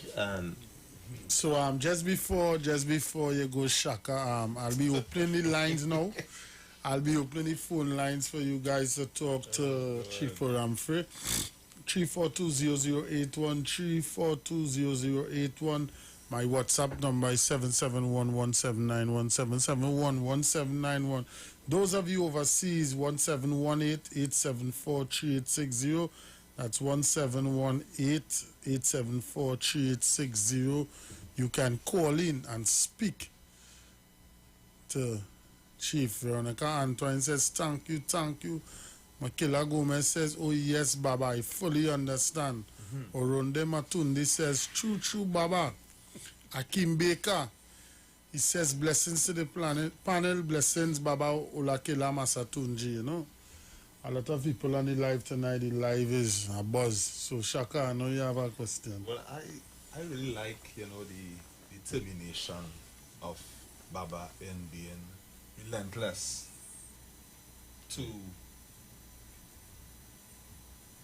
walking that road of his destiny and becoming self-actualized. And he made mention strongly of names. And it even goes much more deeper. That phone call here, Shaka, Yep. you know that will come true. About Rabo, yeah, about Shishe? Yeah, Rastafari. Yes. Yeah, man. And I was standing, in the brethren, keeping reasoning, talking about our ancestors and the true manner, the communication, of our African fullness and conscious vibes. Yes. It's very enlightening for us to know the truth of our history, where we came from, and where we would like to be. This time, and within this desperate session here. But man, look on and listen, give thanks. Bless the Lord. Yes, yes. Yeah, we give thanks for the encouragement. I do loco. The next thing. Yes. And blessings. Yes. Yeah, guy. He always listens, he always listens even on the reggae show that I do on a Sunday. He always listens, So people, you can call 342 calls coming in. Aborabo, yeah, Shishe. Yeah, man, brother. Well, I really understand, but I accept what you tell me there. Because it's kind of my thing about 400 years ago. I might answer that and again. But I was telling I have some grandchildren. And I tell my son and my daughter, I said, give them African name. They say, they live in America. You tell me, who know what them name mean? I say, well, our name is this Englishman name. Who know what this Englishman do to black people? Yeah. I said, so it's better if that's 20, 40 years, 400 years. And you hear my grandson with African, you know the African. But then you have a name like Nelson and Piccadilly. You know them for the two people? They're among the wrong things. So it's better start the name and train African and you're really bound to know who they was or whatever. It was Miriam and all them case, Makiba and Bubu and Masaba and all them things. That name the name is now. When instead of Nelson and you want to give a nice name, Willie and all kind of things. You don't know them people. You know what they do, Piccadilly and all them fellas and them. Yeah. You know what they do, people. So you mention that name. It's better name African name and they be recognized one time in African. Yeah, brother, have a nice one. Thank you very much, and even to add to the callers call for people to give their children's African name, we have a system that would allow us to find out our name direct from our source. That would give us our blueprint that when that name is called, our Ashe would manifest. We have a system. Yes, my brother. I really enjoyed the program tonight. I always had that idea. Naming our people. Akim, just say what shrine you're from, I am from Ile Iso Tiokbon. I am the founder of that shrine. My grandmother is Monica Baker. My grandfather is Senator Baker. I am the son of Brian Baker and Anna Soy. Benny. Yes. Right. Baba know me well. I have a personal, me and Baba personal. He doesn't really get a reason and thing this last song here, but me and Baba personal. Me and you are all personal. Yes. But I want to say, and I respect your mother too. Me and Andre personal too. Brother. Yeah. I'll really love the program tonight. One of these days, though, I would like to know if you could ask Andre to give us ideas about, on this program, about Orisha people and professions and how we could have a community where the barbers in the community, certainly here are the persons in the community. It's a discussion we was having. Selling clothing to the persons in the community. And all the idea that I'm talking about. Yes. Because we have the spirituality, but one of the things that we need to practice is group economics. And that's what everybody else does have on this. Right? So, I just want to tell you, I love the program and God bless my everybody. Yes. I want to thank you too and all of the efforts of the youths around you because even if you don't know where you're going, the road is already there. Yes. Thank you, Baba. It's a conversation we was having, and it's something that I want to visit in my role as the country coordinator, which is so one of your listeners is one of our members, Orunde Motuta Mutunde, who does Orunde's age-old exquisite wine. One of my visions, 10 years, no bottle of wine is less than 10 years.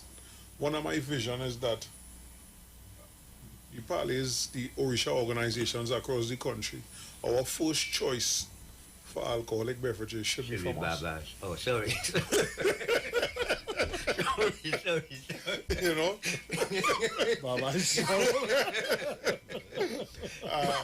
You know? Your Baba and your tonics. I think they should be the first choice in all Orisha organizations before we even leave to go outside. Any kind of snack, anything that we make, this is something that myself and Shaka does extend on the program. Whosoever in the community have whatsoever, whatever product, whatever thing, whatever item to sell, to bring forward. As long as it's not a whiten your skin and straighten your hair. Yes. No, we don't know. We promote self-actualization, knowing yourself, doing the things that add to your personal development. Call us, because we had a brother last year who bring some paintings, you know. Yes. It have yourself with Nubian experience.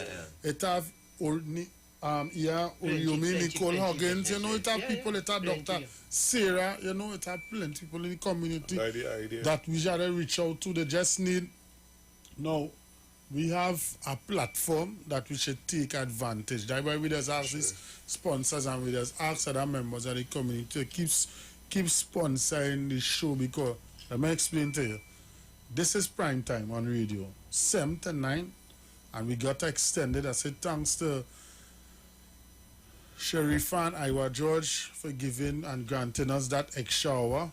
Yes, but at the end of the day, we still have to pay for the program, you know, and we have a platform 7 to 10. Pass on as much information, correct information. It's easy to make contributions. I came, you could either get on to myself or you could go on to King Shaka, right? So you know how to do that already. You know, jib by jib go full the bucket. You know, Shaka, you know, you had a point. I was just on what Baba was saying about his road in becoming who he is today.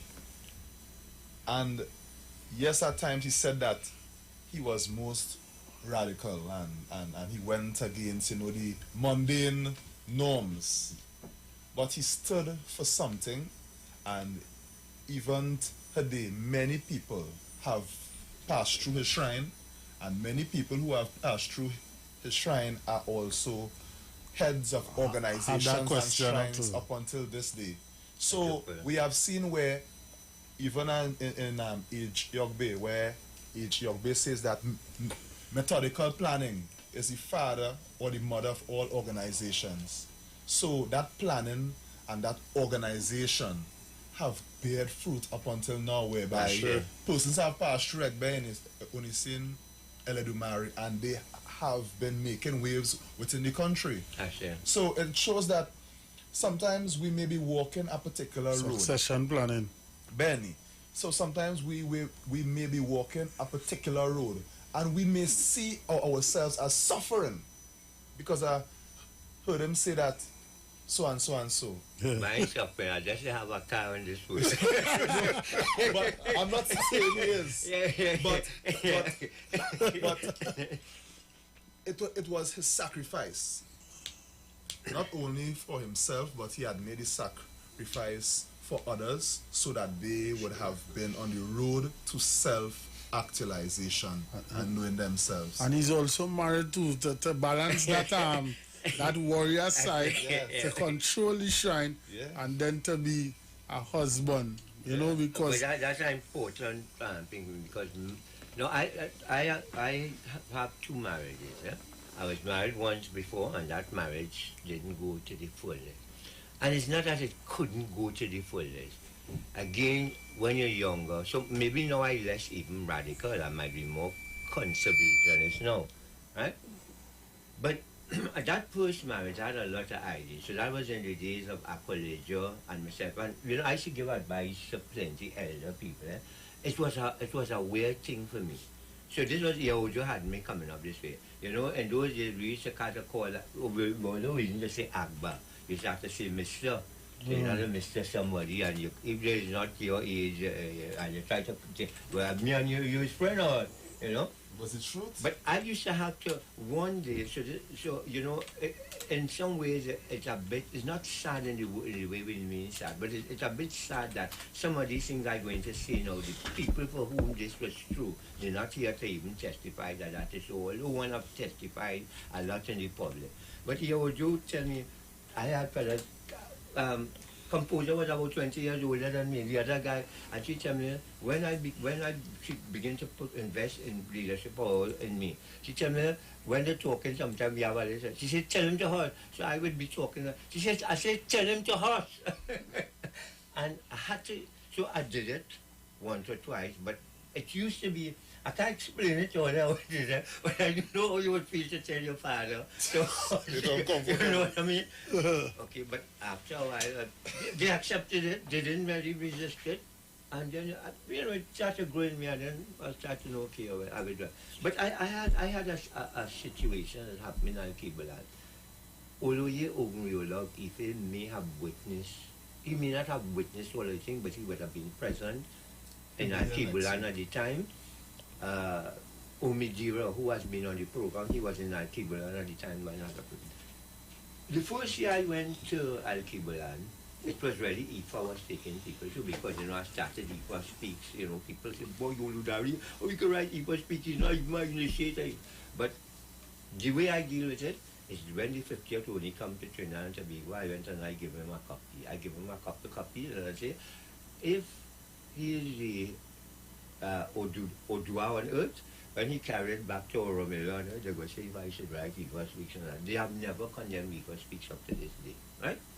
So what I decided to do over the period of time is to just engage the situation in a way where, as I learned from something, I think. So I went to Al-Kibalan the first time carrying people to Ifa Festival, and having gone back there, well, the way how they operate is a kind of funny way. So you would have experienced that, right? People will hold your hand. You know, men try to hold one another hand these days, right? It's homosexual. They hold your hand, they're walking down the road with you, right? They're walking down the road with you, right? They're hugging you.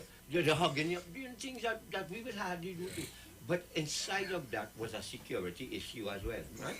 So, but the person to whom you would have been initiated, and I will say in the public what I was told when I was initiated. You are an AU now. The initiated Ogne. You are an AU now. And all other AU here. Anything you don't know, ask them. They're supposed to help you. Benny. So, even when I initiated my time, when they do certain sacrifice, they had, even though, so I could tell you my most recent one, as Alatushe Ogun of the world. Before, what does that mean? It is something like, I don't have a direct translation, but I could talk about what the role is, and I could show it symbolically. Now, people, the biggest festival in my organization is Odui Jesu. But you know, what's that? Odui Jesu is New Yam Festival. Festival. So it is a just for the right. public to understand. I understand the question. In other words, Odui Jesu, Odu is year, and you call Je to eat, Isu Yam, the eating of the new yam. And that would not normally be done in traditional African society by me, It is the king that will lead in New York, if you understand what I'm saying. In other words, here we come in with that kind of thing. We are no king or nothing here, but partner, right? I want to start New Year with Santa Claus or nothing, right? So, right, so I will move on that, and we look at different possibilities with here, because I'm going on Ethiopian Orthodox Church, them to start the year in September. We could be start to go Easter Festival, we could start the year in June. But for my organization, because I was reading and asking a lot of questions, so sometimes I'm not asking questions to nobody, asking questions to myself, and myself giving me answers, right? So, having asked myself the question that synthesized a lot of what I think, I still say about this, I say what. So, there was even things we started in Trinidad. They used to believe that I carry on some kind of orgy down in Digger Mountain, But if they come by their place, with them fellas, now, a lot of people will be back in Pali, yes. Right? So, in this book that I have here, I have pictures of the guy, and they used to call the guy a Muslim. When he started going to the masquerade place and we doing certain things, he said, well, you can't do that as a man, but take off your thing, and we gone and we do anything, and now, people can, some people still feel it funny, Yes. Now, definition is important. So, I would ask some of our devotees to look at the bringing on of the Udu of the year and the night that it is bringing on. And if you look close by way some of them pieces, you might see Ochi. I would just call it super now, right? You will see Ochi around. Right? So, some people go, what kind of religion am I, boy? They're drinking rum and beer. And I saw Ita also put up a recent post. It was not Ita also post, and I don't even think it was Nathan Lugo post. He put a post where Obaleshu, who you met in person and who come down in their time in person, the head priest of Obatala was defining what's alcohol is no taboo, We could drink gin, we could drink vodka, we could drink punch and rum if you like punch and rum, we could drink these things. Our taboo is palm wine. So it's have plenty of things I wouldn't see in the air here right now, But I went to meet Obaleshu before he became Obaleshu, right? No, as I have titles I don't carry, because to me the title is an important thing, but it do really mean nothing. So some people, now we have a councillor chief here. We started going around to meet the country. I asked plenty groups come, or let them meet them, they will meet your membership, they will meet me. Now some people doesn't really treat me personally as no chief, I mean, people have a kind of respect in a way, right? But they don't really treat us as that. I know in some communities, men used to be selling cooking and sending money to the group to build some secret place. I ain't gonna call it by no name, whether it's cathedral or anything, All right. But when something going on in the country, and we didn't talk, they said, well, what them chief and them doing? The chiefs can't do nothing without the people, right? So I have pictures of me being at Awo Ifajobi, Awo Reni. So people ain't going to name they prefer to know him as Baba Ford or John Bull. They prefer to call him by them name. Oh. But he became Ifajobi Awo Reni. He took initiation, right? Yes. And in the days, so plenty of some of the things that people believe the elders was against us. That is not true. I had plenty of the elders in my home, and I would go to them and would talk to them. Many of the times the elders resisted us. It was because of young people who had ambition and said, be careful of Uludari and them fellas, It's young people, Hear me. They're not young today. Because they're like my age now, right? But it was young people who wanted to be careful of fellas like Uludaria. And Because of what? Basically, they thought that we was black power, we should come into, but maybe some of them thought we come to lead, but I could tell, so I call in some name now. I went by, because people know him as Shepherd Isaac Lindsay, right? I went down by Shepherd Isaac Lindsay at a point in time. And he's a fellow, whatever he was practicing. There are big debates in my yard about him when he died, People, because some people wanted him burned. You have a group of people in Trinidad, they believe that if you die, people will bring you back up to work for them, right? Because of the work they do. I'm trying to call no special group now, and I'm not pro-anti anything. But I I have difficulties calling up any power whose name is John Tooney or Dr. Bosbick or any kind of name like that. I understand where you're coming from. I Knife understand. and fork and telling me to dress up in jacket and tie and top hat. You see me? Really? You enslaved me yesterday. You have no advice for me. You cannot advise me. And you have no power over me. Right? So I have problems with that. But even though I have problems with that, I wouldn't wipe that out total. Meaning that everybody have remember yeah, every creed and race. No, not only every creed and race. Even if it did not know other creed and others alone, depending on because you're reaping what you sow from yesterday. We are the products of our parents and all. It has some children come to punish their parents, don't try to get away from that, People say, well, why this and why that? Some of these things, what happened yesterday, this is the result of it coming. And if we the comments board just little lighten up right now. Okay, so let me pause. No, go ahead. No, loving what you say. If we begin to determine now, this country could stop COVID-19 immediately. If this country is a Christian country, we have 52 Christian holidays called Sundays, it's bank holidays, right? Long time in the trade union movement, if you work a certain amount of hours, now the country gets so bad. I don't even think it will get triple pay again on a Sunday, and I think a Saturday is an ordinary working day, right? Yes. But let me tell you something. They believe that the power, that word have power, right? And I know word have power. I was in prison for a time. I didn't do nothing bad. Right? I had a map and they believe I was going to throw. It's a naming ceremony I'm preparing for, right? They come down, right? They come down by me. They see some Spencer or something related to Mogan. They say, well, them bullet, right? Lock up. Right. Well, yeah, again, lock up for party. But plenty of things pass out very fast. I had good people on my side. Right.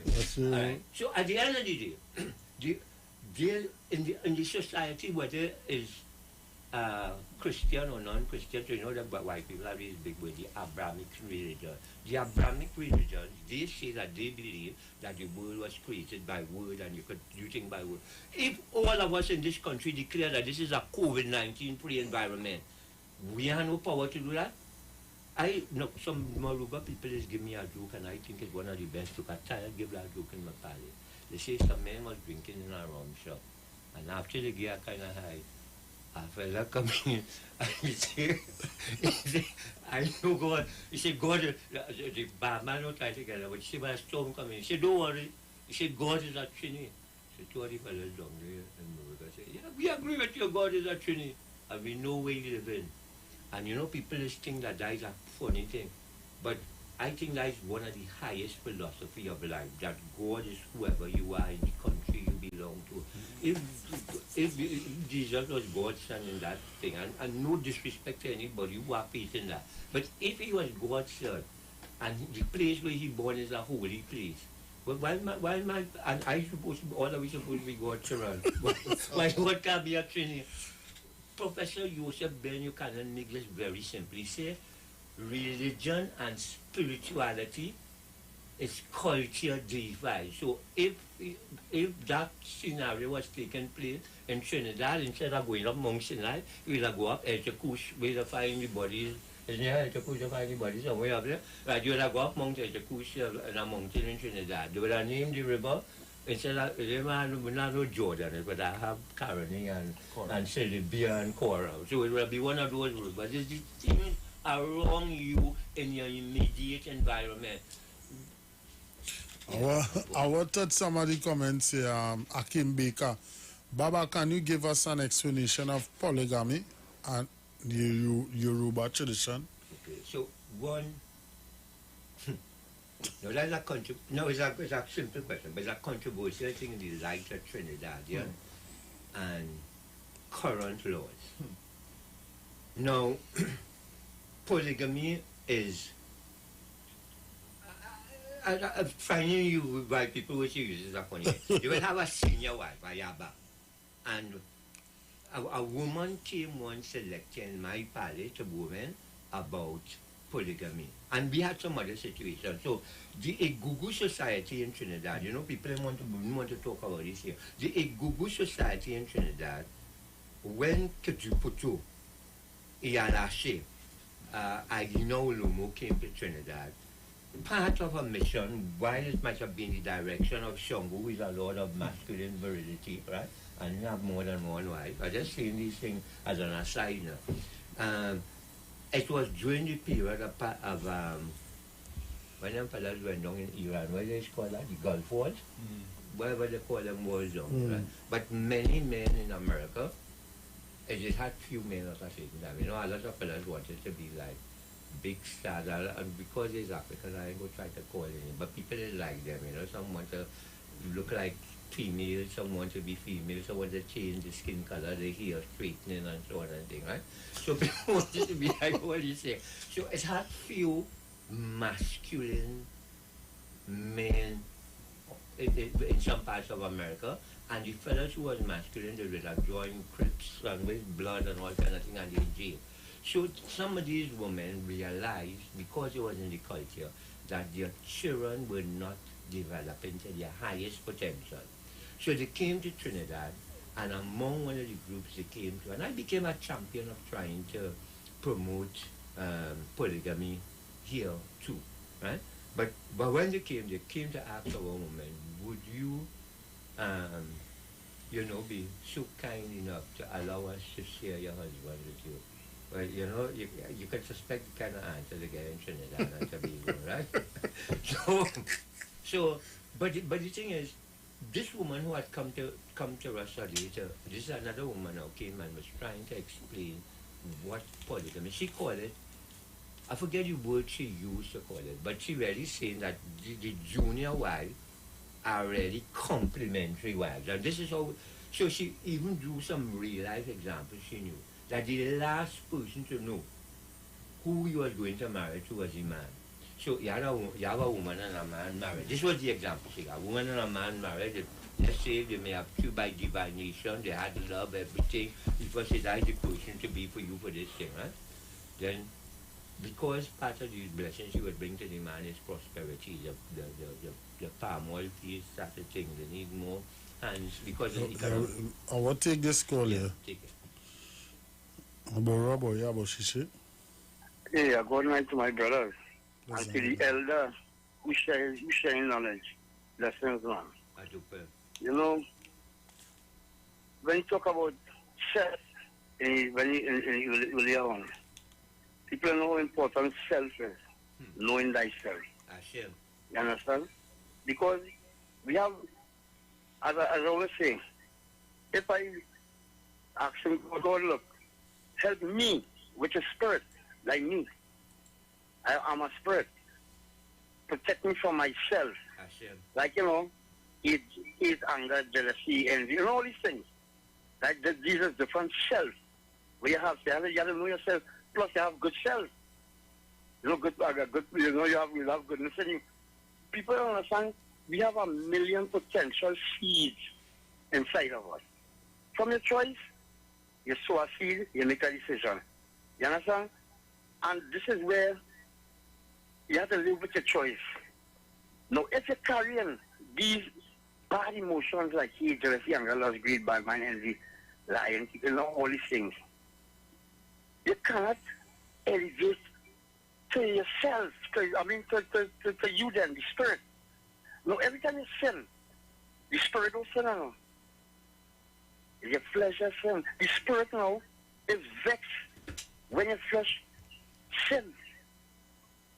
So in other words, we are living, let me say, we dominating the spirit with the spirit target dominating, the spirit just rock back.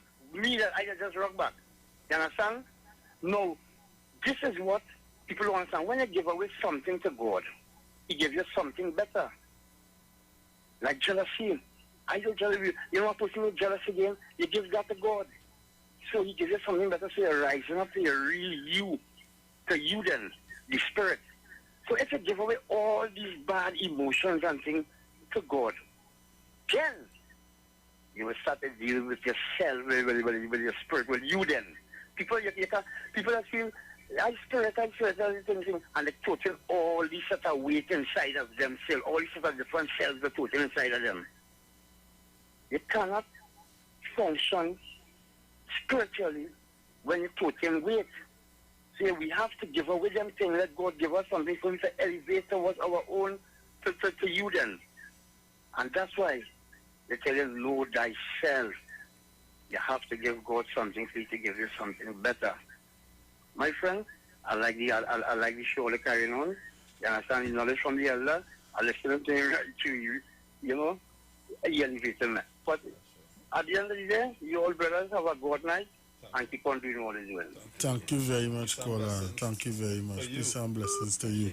And even within our tradition on the Ifa Risha way of life as Ifa Risha devotees, we are constantly building ourselves by understanding our destiny through our birth Udu.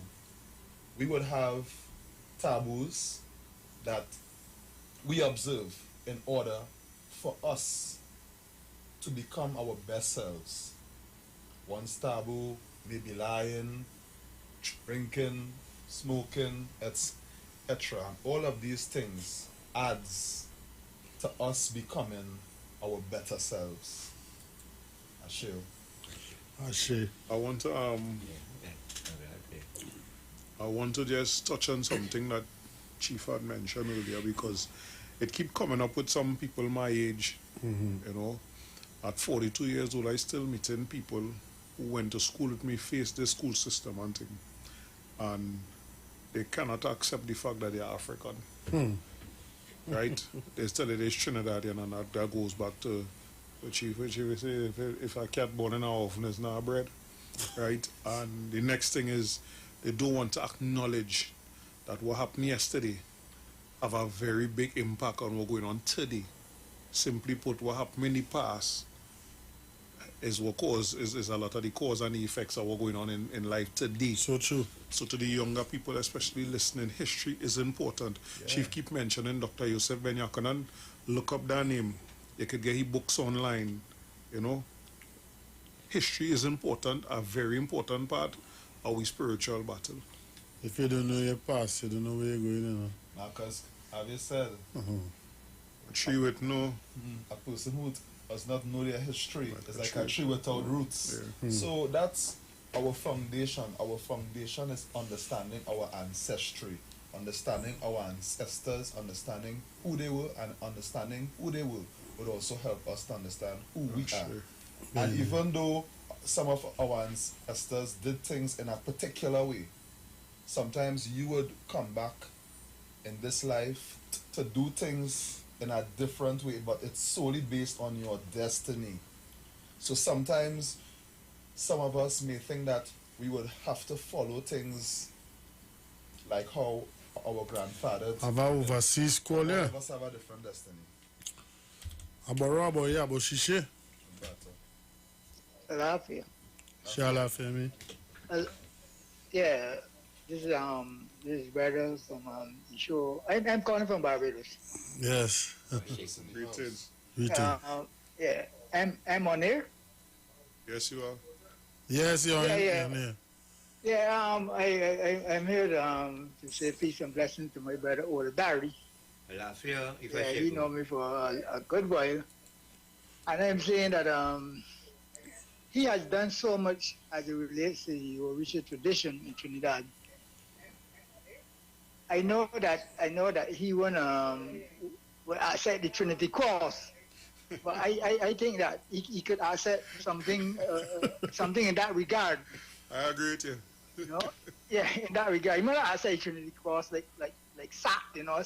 So he will not accept it, but something in that regard. So I haven't heard him for a little while. Every time I come to Trinidad, I always visit the diary, and some other shrines came out of the diary as it relates to a sister from Success Village, Ioka. I think she used to be by his shrine. Yeah. So he's like a grandfather at this moment. So I would just like to have a conversation with him, with Baba Ol. That. Yeah. Yes, caller. That's a caller from thanks a lot, Iwer Segu. From Barbados who has been a regular viewer to the Ifa Way of Life on the Sheet 919 FM. And Ziga Reed says Baba needs the order of the Republic of Trinidad and Tobago. So to put to that, right, it's something I've been saying to my chief since I'm meeting him before I became a member of Egbe Unisuna Domari. We celebrate all kind of people that have no beneficial nothing to we lives, right? I think, and now as a Orisha devotee, I've seen that there are people that do so much, my elder that do so much. It's time for we to celebrate them. And I mean celebrate them like we would a foreign celebrity. Celebrate them. It's time to celebrate, Chief. It's time. And you know too, even in celebrating the achievements of Baba here, it's also celebrating the work of the ancestors, because most of his knowledge base it's inspired by the ancestors, you know, and we really have to honor who and what belongs to us. Akim Baker says we should create our own reward to elders. But what I want to talk about, because we're going to stop at 5 minutes too, so I can make the introduction to the next program coming up. It's a program from in the US, a religious program. I want to speak about the upcoming event for the next 15 minutes. Let me elaborate and, you know, get everybody informed about this great day that is upon us, that is coming up slowly but surely. So, you know, as you are a member of the committee, you know, let us elaborate, and Baba right here, what a better way to talk about it. So we will be officially launching the Golden Jubilee celebration of Egbe Unisuna Domari on Sunday the 21st of March 2021. It's Sunday coming here. It is 5 days, 6 days from now, 5 days from now, right, at Woodford Square in Port of Spain. Also, we still have, to any members of Orisha organizations listening, we still have a few spaces available. If you want to come and sell something, contact the page via Facebook to get a booth. You get a tent and table and chairs, and you can come and sell your products or display information about your particular organization. So I know it will be having some artists and things down there. You know? Yeah, we will be blessed to be in the midst of one of them right now. Yes, people come out and see King Shaka. Besides being on my co-host, King Shaka will be there. You know, he's an artist also. And G. St. Paul, I know you're listening, the Ola mover, bring them down to see Shaka perform, walk on them, you know. You know, Shaka will be there. I will also be there cheering on my brother, you know. And we're going to beat a drum too, a lot to be sharing. And they will be observing. I will put up a live, you know, so for those who can make it, if I shall we have life, will be there also. You know, because we need to come together as a community and as a people. And one of the things that has been seen plenty in the community is that we tend to clash events on the same day. We need to come together and iron out that. But we need to fix that. Some efforts may have been made, and sometimes it mightn't be able to. Because, for example, on that same day, the 21st, they will be celebrating or commemorating in some ways the life of Chief Erin Fulami and Cambiri. For those of you who know Iya Cambiri, she used to keep dance in the street in St. James, right? She died. She left Wales recently. So they will be celebrating that. You know, I spoke to the family today, so, you know, we give our blessing, but I thought that they would have been aware from several sources, because we have been printing out our event for a little while, that this is the day we heading for. So, but I think, you know, country coordinator may have a few more things to tell you about, you know, because you have to get to learn to talk plenty more than me. So this Friday is the final episode of. It's not if I know every Friday does have some by Drumline, but the sponsorship of the fundraising, the fundraising aspect, the final one is. So why Shaka can't come and sing Friday too? I don't know, nothing stating no way that Shaka can't come and sing in Blacknificent Friday. No, I had fun coming out from doing my shift here on Friday. Well, we say this, while we are there Friday and, you know, the drummers and singers doing the things, some children from the community, like children, not even teens, 8, 9, 10 years old, come and ask a few times to play the drums. So they were obliged. These children and them get on the drums. I was there, I saw it. I saw it. Even your daughter, she went and do a little thing, you know. Right. But it must be said that the Friday event at Drumline is not going to stop. And we should still make an effort even after this Friday to go and support Drumline, because Drumline is heavily involved in our community. And they do a lot of things with the people in the community.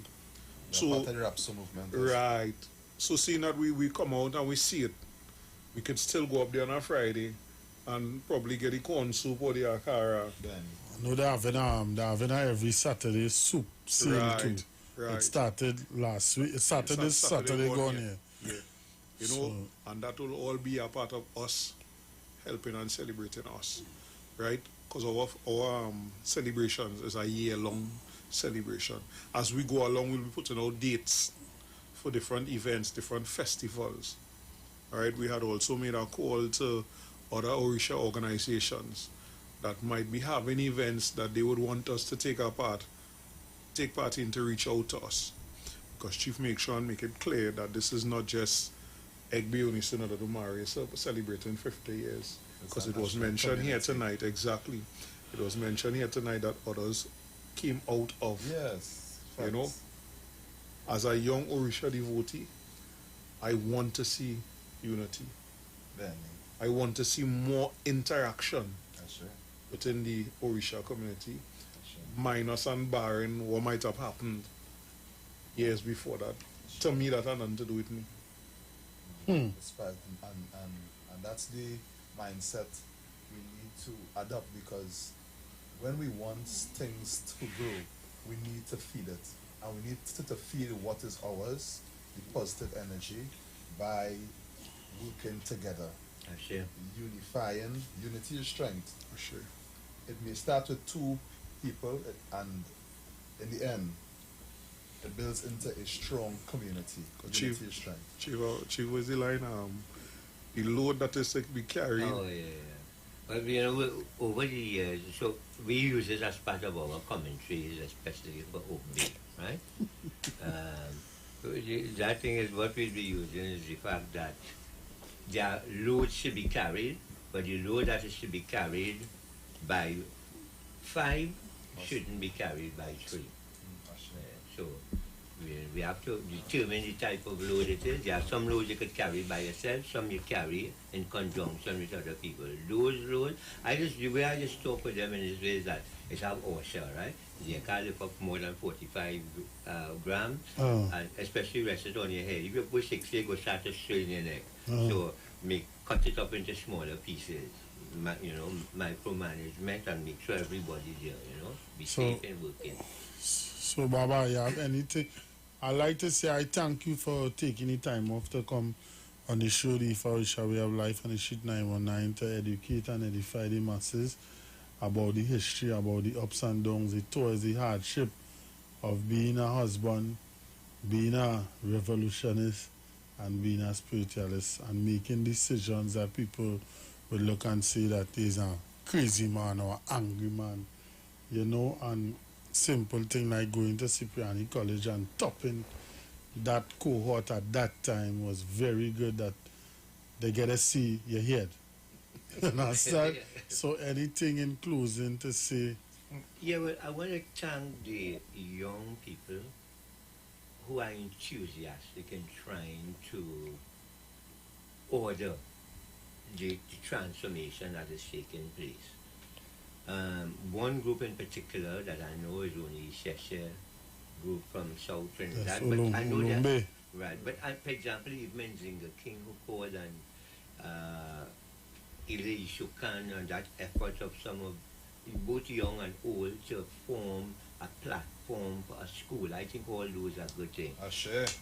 I know, but he might have his political leanings in a way, but I know him mostly as Daniel John by the name or anything, but I know people is calling him Brother Mello or Baba Mello and so on. Baba Mello from South, yes. Right. So there are several people Point 14 to be exact, who are making efforts, and of course, you know, I always when we're doing what we're doing, I just think that Trinidad, because our gift to the world was the steel band, our methodology is the steel band methodology, right? So sometimes we might have to get some old discarded drum, and then we go pong it up. But we have to push it in some fire and then dip it in some water. And when we pong it, it'll be making some noise, right?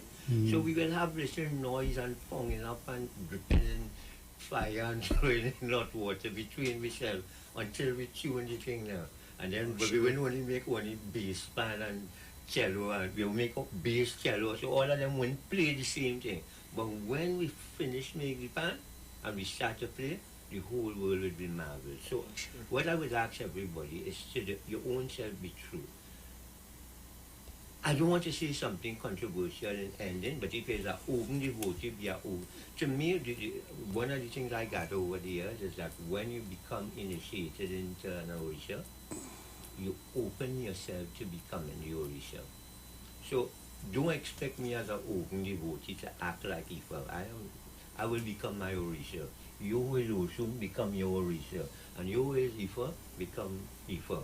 Right? We will all work together and we will achieve triumph in the end. That's it. Thank you, Abba. So, we shall share anything in closing? Yeah, I just want to tell all them people, all they come and tell we, because I'll be watching the names while I home, listening to the program on Facebook. Come and say, this is so from the program thing, come out. Let we do this thing, let we do talk it, boy. I have some of the things that they say, some people find a harsh. We just real talk it, boy. But what does it mean too, eh? I just get it too, but it's a real thing as African people. We just talk. It's nice to sit down and talk. It's nice to write and speak proper and thing about it. But to actually, come down. So I challenge some people. I send the flyer for all. They say I do invite all it to nothing. I send the flyer. I want to see all the Sunday. Come and show me, hey, look, we here is more than that. Come out and let we support. Let we have a good time. We go in and have a good time. Yeah. So just let's get them the time again. Right, first. so it's Sunday, the 21st of March, 2021, from 9 a.m. to 5 p.m. 10 a.m. 10 a.m., sorry. All right. Shaka, anything? Give thanks. And everything give thanks as we give thanks for today. May we all receive that blessing tomorrow. May the sacrifices we make today, may it manifest into positiveness tomorrow. Let us not sow the seeds of negativity. May we always accept that which is right, and may our Ori continue to lead us to success. Ashe. Anything before we go? Yeah, well, the main thing is that in our system we have gods and goddesses. So if today I resemble a god, it is because of the goddess that sometimes sat at my side, sometimes sat invisible, sometimes was behind me, steering me and moving me forward so that I could accomplish excellence. So thanks to Olori Adetola, Udufunade, and thanks to all all the organizations that have struggled. Even if you bounce it one you fall down, don't worry. It have medicine to put on it, get up, and let's join up together again and move forward.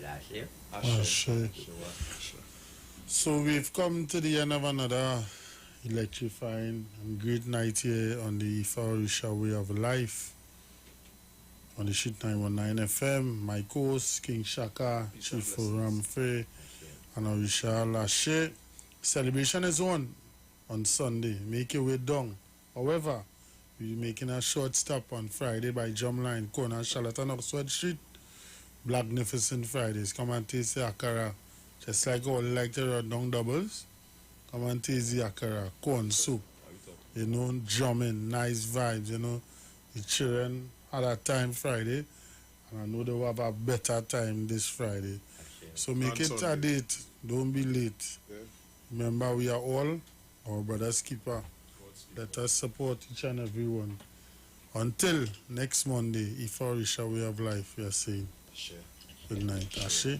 Ashe. Ashe.